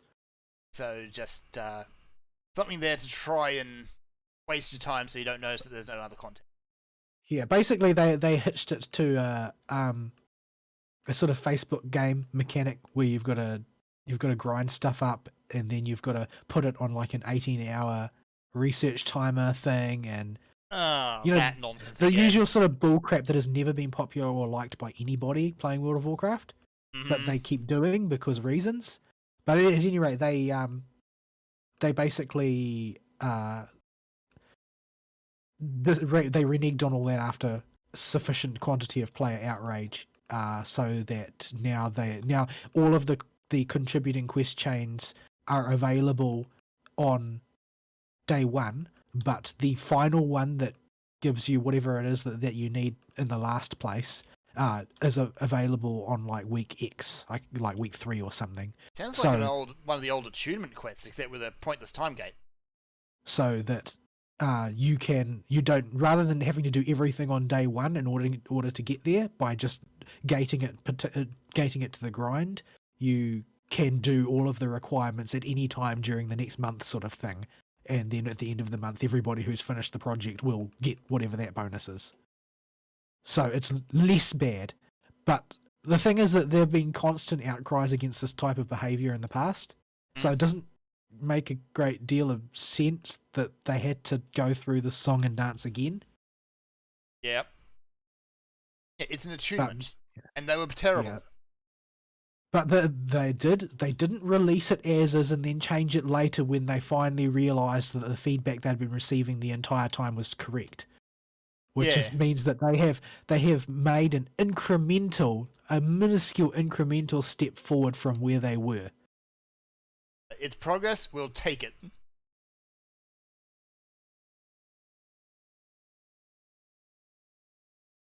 Anywho. So, on the heels of the famous Microsoft Activision Blizzard King buyout, there has been another big buyout. Yes. Not nearly of a sort. Yeah. It's hard to tell exactly what sort of buyout, since they have gone on record as saying we will never allow ourselves to be bought out and controlled ever again. Yeah. So, furthermore, it's Sony acquiring a company that is traditionally associated with their competitor. Yeah. Well, doesn't Microsoft make Spyro games now? Yeah. There's all kinds of IP shuffling going on between those and participants in the console wars. But Sony decided to buy out Bungie. Yeah. And how much did they get them for? $3.6 billion. That's not small change. It may not be the size of the ABK buyout, but it is not what I would call small change. No, that's a sizable chunk of money. Still a good pile of money, yes. This is also, by the way, maybe a week or two after an interview with some of the Microsoft execs saying that they regret how they treated Bungie and that they would not have lost Bungie's contract if they applied today's standards to them. I bet they have been like constantly on the phone to Bungie like a needy ex. I think they have. And maybe there may have even been steps towards bringing them back into the fold, but that ain't happening now. I wouldn't say that, because what has actually been announced by both Sony and Bungie is that while they're going to become a Sony studio, Sony are going to take a very, very hands-off approach and basically utilize them as an asset to reinforce their other studios in terms of pulling from the knowledge and talent that they've got to improve the way the other studios are run and to improve their ability to venture into the PC space, but are intending to leave Bungie pretty much intact as is, operating as a multi-platform game development house. They're not intending to milk this for any exclusives, from what they said. You've heard that spiel before, though. Well, even if you say that, the reality is that they can't go back and make Destiny an exclusive. And no, they can't. Bungie is not doing anything else. No, they're not. Regardless of how you feel about Destiny, that is Bungie's thing now, and it's what they're spending basically all their time doing, functionally speaking. Yes. Yeah, Destiny 2 is everything that Bungie's got going right now. My personal feeling on it is kind of a mediocre game, but a lot of people who are really discerning about their shooters have the opinion that the gunplay is actually pretty good. It's got its fun moments, I'll give it that. I just don't want to be involved in that rat race. But I'll tell you what, when it comes to that type of gameplay, they seem to have that sort of very methodical systems-based grind thing down to a fine art at this point. Yes. Which is exactly the thing that sunk Blizzard. So yeah, it's an interesting buyout. You know, But am I the only one who got the feeling like it was like playground bullshit somehow? A little bit, yeah. It's like, they bought out somebody, we need to buy out somebody or we'll look bad in comparison. Yeah, it did come off rather suddenly. I hadn't heard any rumors floating around. I had seen references to talks taking place for some time previous, but the timing of the announcement made it just sound like it was just a knee-jerk action. However, it probably wasn't a knee-jerk announcement. They probably were still carrying the deal out, but they probably brought it to the fore quickly because they would have taken a brutal share price hit Yeah. when the Microsoft buyout of ABK was announced. Yeah, and Sony has gone further to announce more buyouts are coming. I don't have the article linked handy because I didn't think to post it because I'm dumb. But they have announced they have their eyes on more buyouts after the Bungie one. See then. Are they still going to be censorious buttholes? Yep. Well, they didn't announce they're going to stop being Sony. Yeah. They're a California company now, dude. Yeah. You said earlier they've forgotten, and they've turned their back on their Japanese roots. Yeah, they have renounced their weebdom, much to the chagrin of everybody who likes Sony products. Especially the guy who makes Senra and Kagura. Yeah. So yeah. That game has boobies in it. It does. It very much does. Yes. So yeah. Sony's doing its thing. It's gonna be an interesting cycle with the tail end of this generation, with Microsoft and Sony effectively buying out everybody and just putting them all under their umbrellas. Yeah. And it looks like we're moving towards a PC gaming space anyway. It looks like we're moving towards a freaking duopoly. Yeah, that too. Like, we've got Nintendo off to the side doing their own thing, and But they don't really They don't compete. You've got Valve, who's trying to enter the handheld market, but they're more going to be going up against Nintendo than the other two.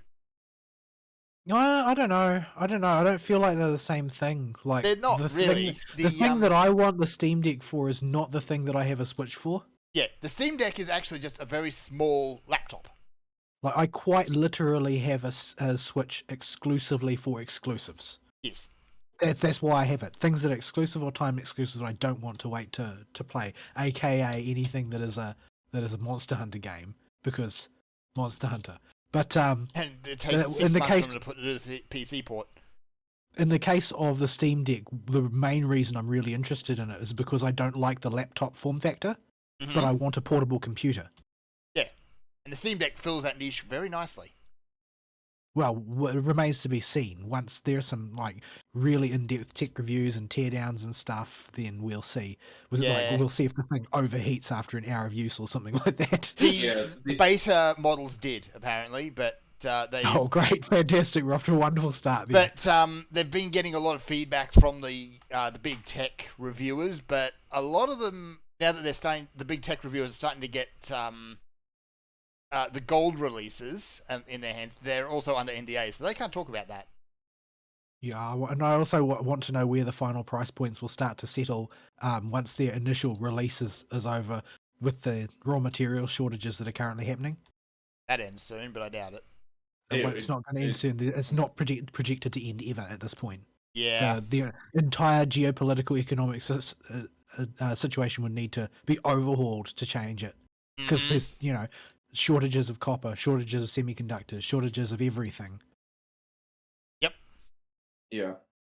It explains why the mining magnates around here have been rubbing their hands together. Shortages of fossil fuels to transport things, apparently. Yeah, shortages of fiberglass, shortages of steel. The only thing that we have in abundance is canvas. Also toilet paper. Well, I can't get a hold of any most of the time.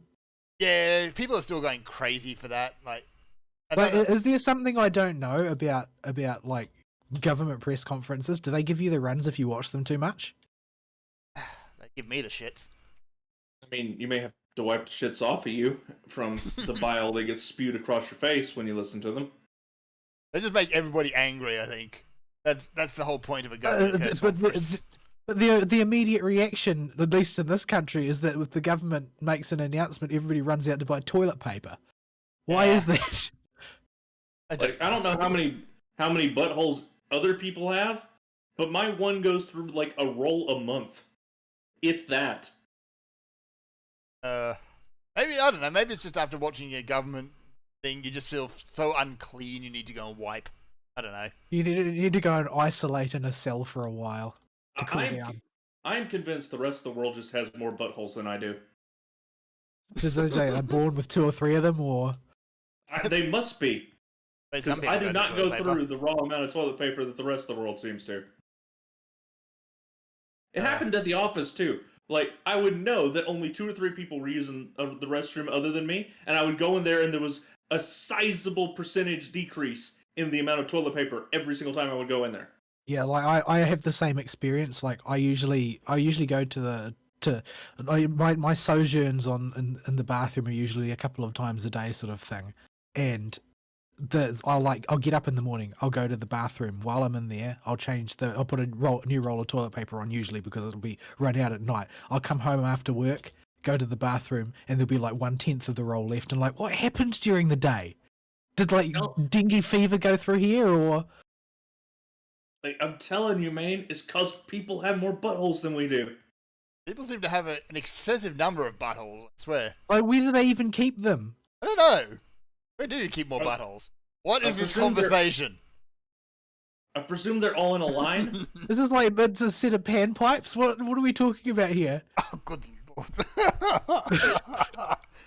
And now my brain is screaming. Thank you very much for that. We are raising the bar. Oh, yeah. We're roughly 3 feet below the gutter at this point. Well, we only mentioned boobies in passing this show. We had to make up for it. With an excess of buttholes. And yes. It was even Fern that mentioned them, so he wasn't allowed to criticise anyone. I can't complain too much. I did this to myself. Oh, jeez. Anyway, is there any other news? I threw one thing in there for Vault, but I haven't really looked into it and don't know much about it. I don't know much about it. The short version is that let's do the double hit of it.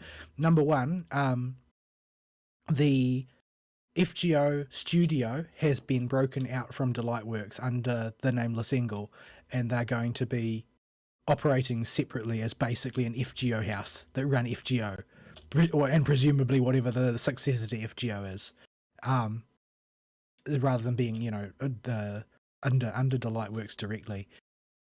Which makes sense, since Delightworks is a horribly unsuccessful company, broadly speaking, and FGO prints money, and they're basically carrying the entire company on their own, so it sort of makes sense that they got broken out. And oddly enough, the bizarre name was coined by Nasu, I believe, from what I've heard. What's I don't know why. Name? Oh, it's like Lesengal or something. It's really strange. Can I find it written down here somewhere?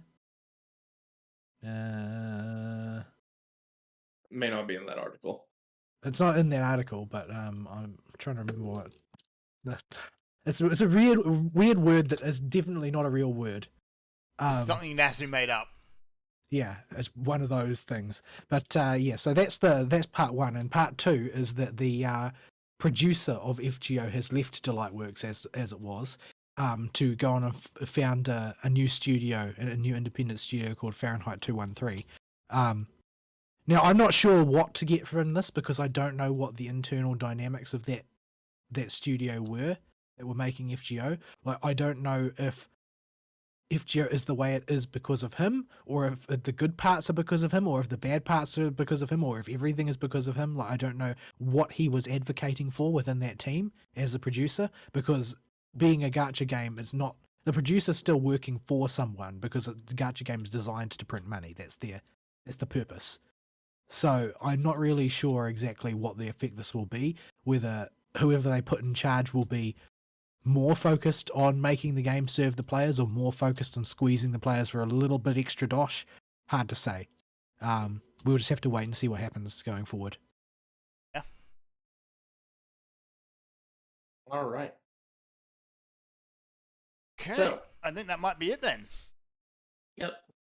I think that's everything we got. Let's email topic of the week. Whatever you want. There's nothing specific this week. It's been a fairly dry week, unless you want to talk about one of the big scams. How many buttholes do you have? These are important questions. We need a poll. See how many. Maybe everybody's got a different number. I don't know.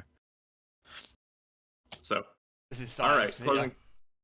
closing comments go. I'm gonna just give a glowing recommendation. Go and play Pokemon Arceus if you've been kind of jaded on the franchise. Just go do it. It's good. It's 20 years late, but it's good. I just don't want to work no more. Work sucks. It does suck. In solidarity. Honk, honk, honk, honk, honk, Honk, honk, honk, honk, honk, honk, honk, honk, honk. No, I'm gonna steal your money now. Not too bad. I'm gonna charge you back. No. You'd stop that. If you honk too much, Fern's cat will poop on his bed. That is still the greatest meme to come out of this. Honk, honk, honk. All right. We will see y'all next week, folks. Sayonara. Bye-bye.